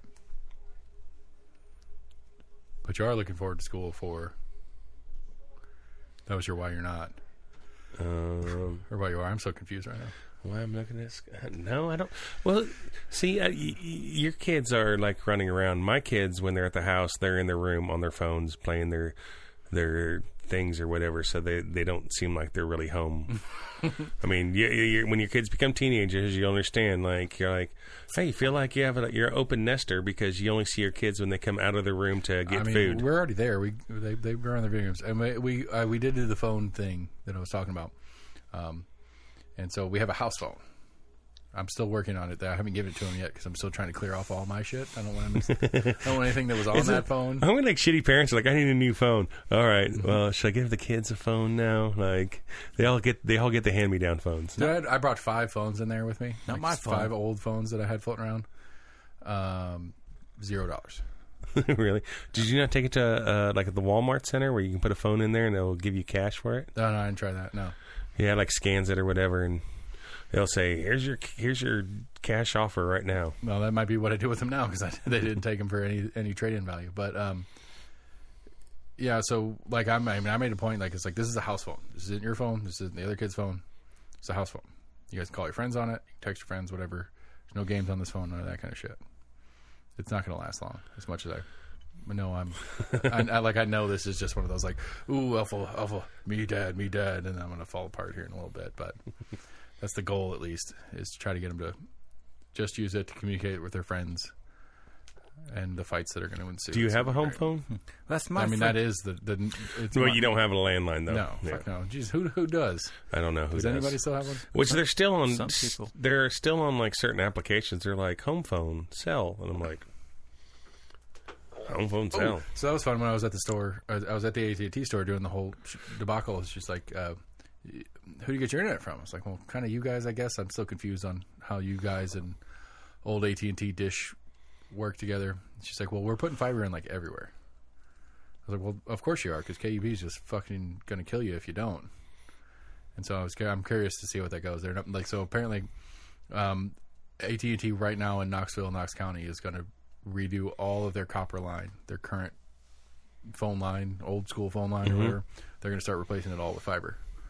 Which is probably why those lights were out, because they were working on they've been. I've seen AT&T out working on with their trucks, working on different locations. I had a lady come by my house the other day, and she was trying to be slick. She was selling pest control stuff. And she obviously knocked on my house when I was pulling up, and then she got in my car and she came over. She's like, "Hey," she's like, "We're coming out tomorrow to do Bill's house," and pointed to the neighbor. And she's like, "We're doing his house. You know, since we're gonna be out here, we can do yours for like half price if you want to jump on board." And I said, "Who?" And she's like, "Bill." And I was like, "His name's not Bill." Shit, I need to get to know my neighbors. And she was like, "What?" And I was like, "His name's not Bill." She's like, "Oh, I just got the name wrong." I was like, "Well, what's his name?" She's like, I have it in my paperwork." And I was like, "No, thank you." Nice. And I was like, well played. I was like, whatever. Like, you're just trying to get me to buy some thing. Well played. Screw you, pest control people. And she's pretty slick though, because like if you don't know your neighbors, if she would put it across the street, I would have been like, "Oh shit, what is his name?" She might have. She could have pulled that one off on me. Like, oh, is that his name? Yeah, I never knew. Oh, damn. I kept calling him Joe. Next month, I'm like, "Hey, Bill, how you doing?" He's like, "What the fuck's that guy talking about?" I had a German friend back in high school, and the exchange student Oh Jesus. place he was staying at. And apparently he was familiar with Simpsons and was actually got to see it when I was over in Germany. It was really weird to see or to hear the different versions of the voices? The voices of different Simpsons. But knowing that before he came here, started calling like his neighbors across the street from the exchange student place where he was staying at. He started calling Flanders. And started recognizing them as if I was like, "Hey Flanders, hey Flanders." Never knew their name, but just always just like referred to them as Flanders, and they would wave back like, "Hey Flanders." That's funny. They were just kind of that stereotypical, like, you know, like happy-go-lucky neighbor across the street, like, "Hey Flanders." Hey. Sounds like Flanders. Yeah. Well, it's funny, like when we're in Mexico and you like turn on the TV and 3/4 of channels are in Spanish or whatever, and there's a few channels in English or whatever, but like you're watching a show that you watch, you know, I don't know, well, Simpsons or whatever, and you're like, "That's not what his voice sounds like." Yeah. Like it's in a different language, but you're like, "What?" Like that's not right. Yeah, apparently, Hank Azaria got in trouble for his Apu character recently. What? They've started replacing. It was a couple of years ago, I think. Yeah, they've started replacing some of the long-time voice actors with actors of the ethnicity. Yeah, that thing. So you can have an Indian guy with a natural Indian accent, but you can't have a guy making that accent. Yeah, because Hank Azaria did a bunch. I didn't know he did a bunch of Simpsons. Yeah, he does Apu at minimum. Huh. Well, I know Bart's a girl. I think he does Mo, and Hank Azaria did a bunch of he did like 7 or 8 like of the big characters that are constantly reoccurring or whatever. I was a little disappointed when I found out that Bart Simpson was a female. There's like 5 people that do like 90% of the characters. Yeah. And then like a bunch of cameos where they're actually themselves. Like Mike Tyson came on and is actually Mike Tyson being Mike Tyson on the show or whatever. But for of a 30-minute episode or whatever, like 29 and a half minutes are 5 people, and you're watching the show and it's like 50, 60 different people are talking. So I mean, same with Family Guy. I mean, Seth MacFarlane. Yeah, I'm blanking on his name, but yeah, he does half the voices. Yeah. When is he going to come out with a new season for American Dad? No, where he's actually acting. It's like a Star Trek. Orville? The Orville, yeah. Orville, yeah. I watched a couple episodes of that, and I was like, I wasn't a big enough Trekkie fan. I'm not enough of a Trekkie to really enjoy the jokes. Because you're more Star Wars, right? Yeah, I'm a Star Wars guy. Have you seen the new Disney? The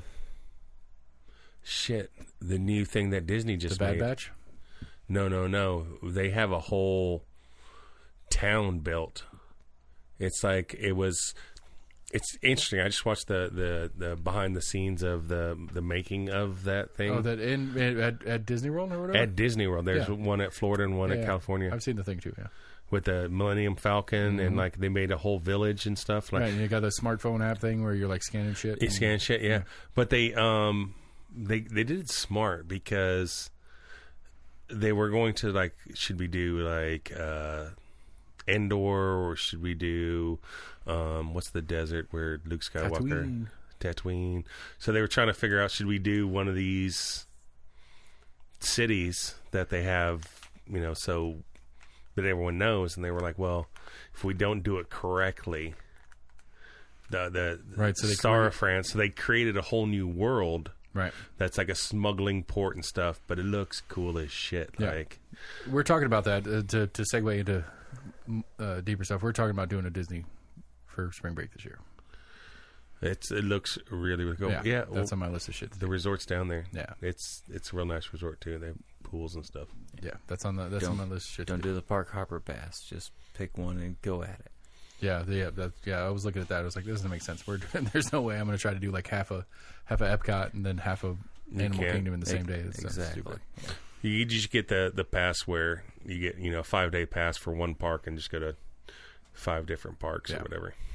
Yeah, so that's what we're looking at doing that for this year. It's a pretty penny. It'll be about $5,000. Yeah, it's not cheap. Yeah, I know. But it's I think cool. we're in the right age. Like we're right at the right age where it's how old are they? The most impactful. 11, and by the time we do it, it'll be 11 and 9. Yeah, that's good age. Like it'll be the most impactful. It'll be like it'll be that age where it's like, ooh, it's the best thing ever. But before it gets to, I'm too cool for this shit. I took them when they were like 1, 4, and 7. Mm-hmm. And then I took them back when they were like that 8, 9, 12, 15 or something like that. And we're going, and they're like, I'm so excited to go to Disney. I've never been here before. And I was like, you little fuckers. Yes, you have. Yes, you have. Assholes. Like, don't take little kids to Disney. Then they won't remember it. It's expensive. That's what our whole thing about it. And what sucks is like, I cheated. I got to cheat as a kid because we lived down there, and so like we get Dollywood season passes. Oh yeah, you get the season passes. Like, yeah. Well, that was a long time ago when Mom lived there, but like I think we went down there one time, and we were gonna do like 5 days in Disney, and it was cheaper just to buy a season pass for everybody for that one visit because my mom had a house down there. Right. We'd use her residency or whatever for the pass. But yeah, like if you live down there, why would you not? Yeah, we lived in Orlando, and like it was normal that we'd get the season pass and go like 5 or 6 times in the summer. Yeah. And so yeah. So Epcot, I'm curious to see what you. Obviously, probably the Star Wars thing is going to be your favorite, but Epcot, like people, Magic Kingdom and stuff is, typical Disney, right. But Epcot is just fucking cool. If you like, that whole different countries and stuff, right. Like, I think it's how really much cool. My kids are going to give a shit about it. That's what. They won't. Yeah. Probably won't. It's like, oh, you can visit 50 different countries. And you're like, yeah, that's okay. We're like, where's the roller coaster? Yeah, exactly. Where's the roller coaster? Yeah. They don't have a lot at Epcot. They have like the virtual reality roller coasters, which I kind of dig a little bit more, where you're like in this little cart moving along, and there's this giant screen, right? And then it gives you a feeling that you're doing something, and then it moves on to something else. They're pretty cool. But yeah, all the roller coasters are Universal. Well, Magic Kingdom, Animal Kingdom. Animal Kingdom's pretty cool too, but there's just shit. I've been a bunch of times, and I'm sure there's a ton of shit that I missed. Yeah, last time I went was in college. We played the UT played Michigan in the Orange Bowl, and we went down there for band. And part of the coolness of the band is we had a sweet hotel, and then we got I think we got one ticket. We go to any park, and I went to Epcot, but that was the last time I've been. That was 2003, 2004. Somebody fact check that. A little while ago. It's when we beat the shit out of Michigan in the Orange Bowl. Because the year before, I know it was probably 2000. guess it was New Year's Day 2002. Because 2001 was my first year in the band, and we played the Cotton Bowl, and it was fucking cold and icy. Like, there was, like all of Texas and what little bit of Arkansas we had to drive through was just fucking sheet ice. And, like, we were supposed to be locked down in the hotel, and one of the kids put together an event, and he put his, like, way in advance, and there was a Medieval Times in Dallas. Oh yeah, and like he'd already bought, like he'd already put this thing together, and everybody had already bought their tickets and shit. And so like it was a big fucking deal because we weren't supposed to leave the hotel at all. But it's like we already did this thing, and so we got 2 buses, and the 2 buses took us to the Medieval Times, and we did Medieval Times, had a great ass time. The Medieval Times is pretty cool. And then we went back to the hotel, got hammered like we do in band. Like you do in band because you don't have to right.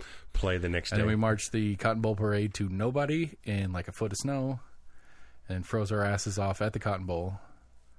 And got the shit kicked out of us by Kansas State. And then came home. That was our band trip. That's crazy. Good fucking times. So you getting your kids into playing instruments? Trying to. Like they've gotten real interested in this. They want to get in. They want to do a YouTube show and kind of shit, which is kind of to par for kids these days. I was like, yeah. And I was joking with Lauren Ryder about this. I was like, she asked me. She's like, your kids want to do a podcast? So I was like, they want to do like a YouTube channel or whatever. She's like, are you going to do it? And I was like, I told them they have to give me like a format.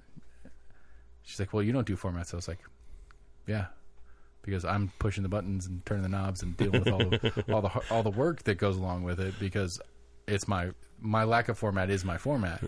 But if they want me to do it for them, I need to have a structure to work with. You know, like I've had a couple of people that have expressed interest in maybe doing their own podcast, and I was like, well, I could, you know, I'll give you studio time, I'll do the work for it, but I got to have a framework to work in because it's not me. You know, when it's me and it's what I'm doing, then I'll do whatever I want to do because it's me. Where if it's you and it's your thing, I need a structure. Right. You can't just figure we charge him for it. I didn't know what you want me to do. What do you expect out of this? You know, and if you expect more than I can do, then I can tell you I can't do that. Yeah, sorry. You know? And I'll put a YouTube video together for you if you want to, you know, because like again, that's one of the things that's going on right now, and you'll appreciate this, is that like one of the big talking points among a number of the campaigns is the pain in the ass that is dealing with the city government as a business, and you know, and that's so that was Ryder, which would be Clanaris. So that's the Clanaris' thing is, you know, he's running. One of the things he's running on is that we're not going to raise taxes. And, you know, it's too hard for businesses to do things here. It's too complicated. And it's like, well, fuck it. I don't want to deal with it. I'm not going to move my 200-person operation into your town. And so, you know, like Lauren defending her seat is like, I agree. Like, that's the thing that I've dealt with myself and blah, blah, blah. We need to do better about that. And, you know, it's interesting because it's like, well, how do we do better at that? And like in the back of my head, and this is why I know I'm a good interviewer as far as letting people be themselves, because in the back of my head I'm like, why do we do it? But I don't say that to them, because why do we do it? It's not an acceptable conversation to have. Why do we need a because like a good example is like I was working for the day job, and I was in a Kroger, and there's a private company going through the Krogers right now doing their health inspection. It's not Knox County, it's not Blount County or whomever it is that the county that I happened to be in the stores in. It was a private company doing it for them. I saw them in a couple of different stores this last week. Kroger is anticipating that they're going to get their health inspection this week. And so they brought a private company in to do their health inspection to make sure they're ready for their actual health inspection. So, well, what the fuck's the point of the health inspection if we have a private company doing it anyway? Like, what real value is it to you and I, constituent, who is going to Kroger or going to whatever, you know, place to do the thing if the companies are doing it on their own? Now, the argument can be made that they're only doing it in preparation because they want to get their hundreds, so they want to make sure they're prepared to make their hundreds. Well, if you have a third party company, if you got rid of the health department and said, hey, all companies are required to have a health inspection from a third party company every year, but you don't even have to say that they're required to have a third party. You could just say nothing. But if I'm a Kroger, I'm going to put that third-party inspection on the window. I'm going to put that on my door. Just like but what I'm saying is if they're doing that because they don't want to fail, their health department gets shut down. So they're hiring a third party, but the third party knows that they are there to correct stuff that they need corrected before they get their official. If the third party was the only people doing it, the third party would make sure they passed every year so the people would continue to hire them for the following year for their health inspection. Perhaps. But if the third party knows that they're just a pre-inspection, so they'll pass. But if that third party is the one that's liable, if that third party has some liability, if something happens because they did a poor inspection, that third party company is still going to do it correctly, regardless of they have an incentive not only to keep their job with as a third party to Kroger, but also to do a good job, because if they have liability because they just passed them because they got paid, they can't just do that because they're now liable. But that would be my solution to it. I don't know how you would say liable, because they could say that everything was stored at the correct temperature when they were there, and then if it's not.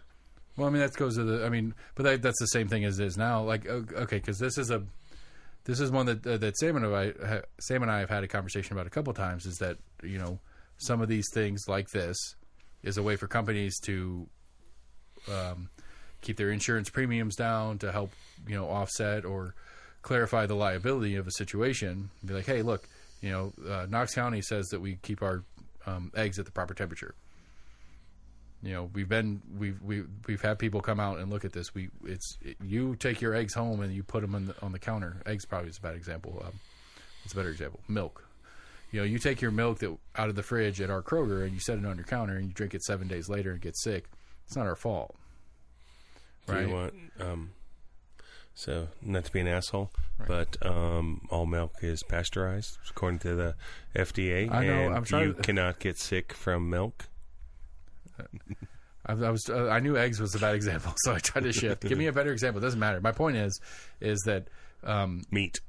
Okay, meat would be a better example. Okay, well, so I mean, still even milk kept at a pasteurized temperature can still get you sick. It could make you nauseous, but it can't make you. You're not going to get like an illness from it. Put it that way.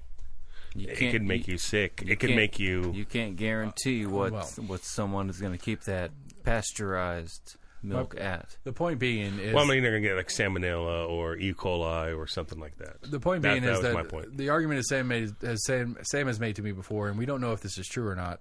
At least I don't know if this that is true. He has not made this statement to you.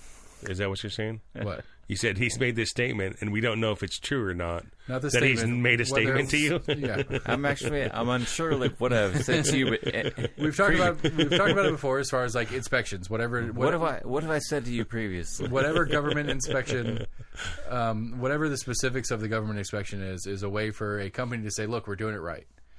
So you can't sue us for our failure because the state says we're doing it right. If the idea is that the state is approving it to save liability from the major company, right? Is that accurate to something we've talked about previously? In the most altruistic stream, yes. Okay, so again, who is the benefactor of a system like that? The consumer. How? What do you mean how? Because if I go and I buy some fucking who else is to benefit? Who else is to benefit from that? The major companies that are getting liability deflection, for lack of a better word.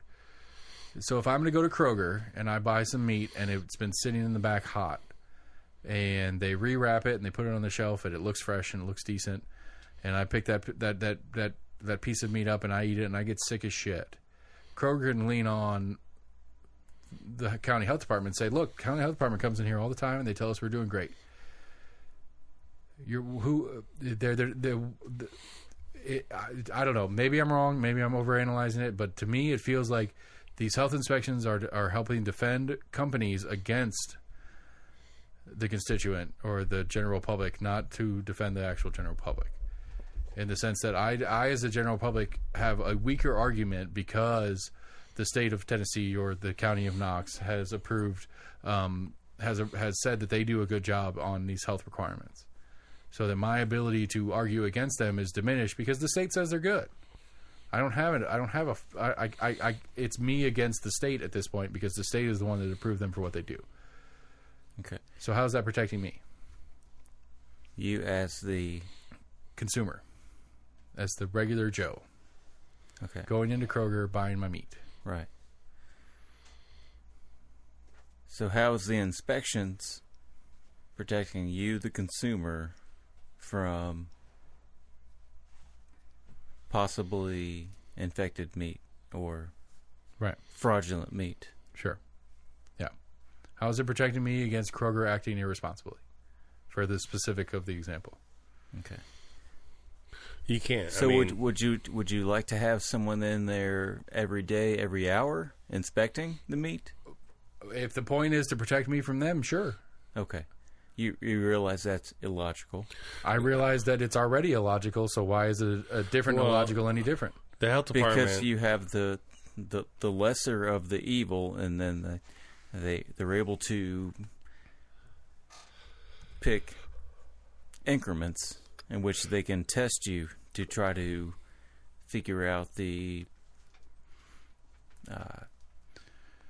likelihood that this shithole company essentially, yeah, serves me shithole food. Right. Well, yeah, right, so they get their stamp of approval, which weakens my ability to battle them. Which they should then be able to then honestly assume that if you are keeping these standards on this day, that these are your consistent standards. And Max, in your restaurant experience, do you think that's accurate? That restaurants keep their standards when they know an inspection's coming versus any other random Wednesday? Well, it depends on what it is. If it's a mom and pop, no. If it's a chain, yes, because there was, certain things that you had to do, like temping the coolers and temping the food and all that kind of stuff on a daily basis. But I mean, I do agree the health department having a health inspection does help, because restaurants, yes, around when they know, they're due for a health inspection, they work a little harder to make sure stuff's right. But throughout the year, they're trying to make sure stuff's right. Just, not quite as hard as when they not quite as hard, but they are. So the moral is that most places are trying anyway. Yes. And the places that are not trying, when the health department comes in, they have a bunch of different criticals and a bunch of different stuff, and they have a bunch of different issues. And then the Joe Q Public sees that 54 on a health department, and it hurts their sales and stuff. So to run a good business, it's better to be trying to do the stuff throughout the year. But yes, when it gets closer to inspection, they're more worried about. Right. So again, if in those situations, those companies that you have dealt with, were they in your opinion, if they were to know, why is it that, opinion laughable? That's funny. Anyway, sorry. I have a laughable opinion. I'm just trying to be honest. And your opinions with their dealing with them. If they were to know that there was no health department coming to do that, would they do anything that they were doing to try to keep up to standards? The ones that are no, there wouldn't be. Okay. It would be that the people that were 90s would probably be in the 70s, and the people in the 70s would be in the 50s. Okay. And then there'd be a bunch of people that would just be shut down the minute the health department walked in. But also there's a lot of stupid stuff that is not in the health of, I'm sorry, your grill cook on the line that he's sweating his ass off and he has a Coke sitting next to him and he's drinking a Coke while he's cooking food. There's not an issue there where that cook is going to be, because he's drinking a Coke that doesn't have a lid on it, or somebody's got their cell phone sitting up on top of the heat lamps. And generally, there's a lot of piddly shit that is not in the health. Okay, but generally, that's a 98 going down to like a 96. So no, but the premise of what we're saying here, the real premise of what we're saying there, if Big Brother's not watching, fuck you, is what that's what you're telling me is the reality. There would be if Big Brother was not watching, there'd be people that are like, well, my cooler's at 45, it's fine. I'm just gonna leave it alone till it gets worse. And, so they'll sit on that cooler for a while, and, it needs to be under 40. So, would there be a cross-contamination? They'll be like, well, 5 years ago, it was, as long as it was 45, it's okay. So, why is it an issue now? I'll just let it go at 45. Well, science says that, bacteria and stuff grows at 41 degrees. So that's why it needs to be 40 or less. So you'd have a lot of people that were doing stuff like that would just be like getting by on the stuff. In my... all right. I acknowledge your my 20-year degree of restaurants. I probably had the grossest, worst kitchen in existence. When I was with the hose. Oh yeah, you did. And it passed inspection every time. Yeah. Every time. There's a lot of when I was in the food business, were you given a heads up? No, it didn't matter. Like on our worst day, it still passed inspection. There was places that I sold food to, and there was places that I ate at, and they were not always the same place. There was a lot of places I sold food at that I would never eat in this place, and some of it was not, I guess I could get sick, but there's an Asian restaurant out west I've never been to ever. I probably won't. Because all the cats go. In the dumpster area. I know what you're talking about. They had their rice, they do it in this bamboo thing, and they had it sitting on the floor, and they putting their stuff in sifting it around while I was sitting on the floor, and then someone walked away, and people were stepping over it because it was in the way, and I'm is stuff coming off people's boots into the rice? Now, if you get a little dirt in your food, it's not a health issue really. But it's a place I'm I will never go there, right. Kind of thing. So there was a lot of poor. If you're willing to allow that, how much else are you willing to allow? Exactly. So that's a situation where you're what's going on here? Hey, and I think that's the main thing with the health code violations. If you're willing to allow these small infractions, what else are you willing to allow? Okay. I mean, again, going back to the you worked with Dave Cox, right? Yeah. Did you ever? He had a lot of Coxisms. I mean, he used to talk about, which is my favorite. He was talking about keeping your parking lot clean on the outside and keeping your foyer area clean, sweeping the parking lot and all that kind of stuff. And he was always on it. And he said, when you see a good-looking girl walking down the street with nice dress on, miniskirt, high heels, he's like, do you think she has dirty drawers on? And I was like, what? He was like, you just assume that the outside looks good, the inside's got to be good too. He's like, and I was like, that is fucking hilarious. He's not wrong. My point. I mean, the outside appearance of an establishment it matters, is what you would then assume is what's going on inside. Yes. My point in the whole thing is, my point when the Kroger thing that started this thing is that third party could functionally be good enough, and then we wouldn't be paying taxes to get it done. No, it will not be good enough because the third party is going to make sure they pass, so the people rehire that third party. If you're failing all the Kroger stores, if you have a company that's failing all the Kroger stores, guess what? Kroger's going to find another inspection company. Sure, and it's going to. Right. But if there's to what he was trying to say, I mean. I'm sure there are instances where those large companies are getting a pseudo heads up as to when the inspections are coming in. Okay. I mean, again, my point was that I think we could do it with a third party without having the state do it and having me and you pay for it. I think we could do it where the companies would do it automatically because they know they need to. Not because they have to, because they need to. You think there's that many companies that are willing to do that? What your inverse to that is that there are that many people that your assumption is that the public doesn't care. The public doesn't know that those places are not doing proprietary hygiene to operate as a business. Right, but they assume that if they are a restaurant, that they are a health code inspected place. Okay, how many restaurants? Because to be a business, you have to have your health code inspected. Correct? I'm failing. Yes or no? I'm failing to illustrate my premises well, and I apologize. My point is that I think we could do it with a third party. that doesn't require the state. I understand Max's point that they're going to pass because if they don't pass them, they're going to get fired and not get to the job next year. But I think you could easily put a subnote on where they're liable. They are percentage liable if something happens from that company, and they therefore have the same. That would incentive require a totally different liability legality. And what you are trying to insinuate, correct? No, I don't think so. I think my whole premise on this conversation was this a whole different than what we have now. Sure, whole different than what is possible. I don't think so. If you're an inspector and wholly different than what we have now, yes, would be a totally different legality. Yes. Okay.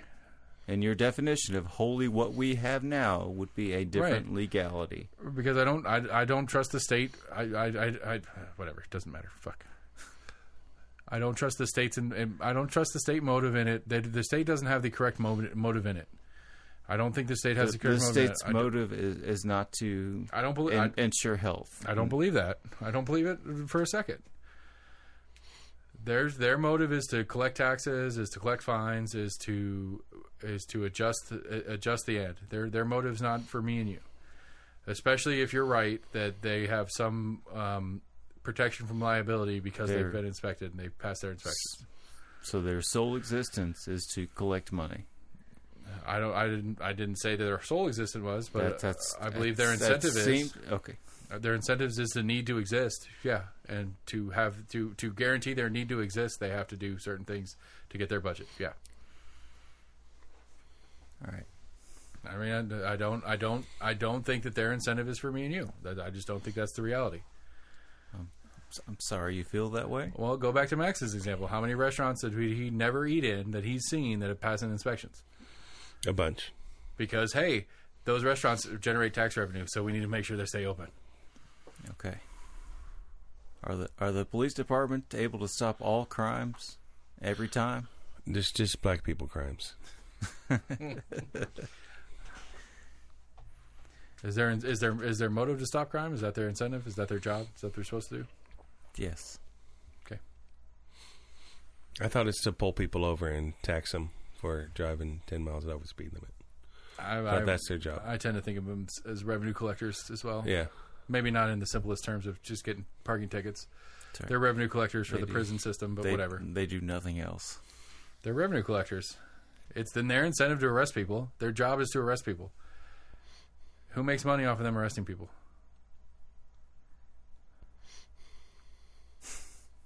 All right. It's late. Boozing's happening. You guys got anything else? Last call. Nope. We're done. I got interrupted by a kid. Anything? Come on. Close on something strong. Save me from being the complete asshole at the end of the show. Be good to each other. You don't need the cops anyway. I don't know what I'm talking about. Anybody want to do the outro for me? Anybody? We're almost in agreement. Do it. At Gmail and Instagram. We don't have an Instagram. All right, you're fine. Yeah, we do. No, we don't. We have a Facebook. We have a Twitter. We have a YouTube. We do not have an Instagram. I mean, I guess technically, since we have a Facebook, we theoretically have an Instagram, but we don't actually have an Instagram. We have a website. It's almostinagreement.com. You can go there. You can check out all the episodes. Or you can go to any of your favorite podcast providers and check the episodes out there. Where Sam fucked up, it's almostinagreement@gmail.com. It's Facebook, it's Twitter, it's YouTube. Go to all those places. Give us a like, a share, a friend, a follow, retweet, whatever it is that those particular places do to help encourage more people to check us out. Like I said, I got ACLU Tennessee on Monday. I've got Chris Davis from the Election Commission on Wednesday. That's my schedule for this week. We appreciate you guys for getting through this debacle with us, and we'll see you soon. Good night, everybody.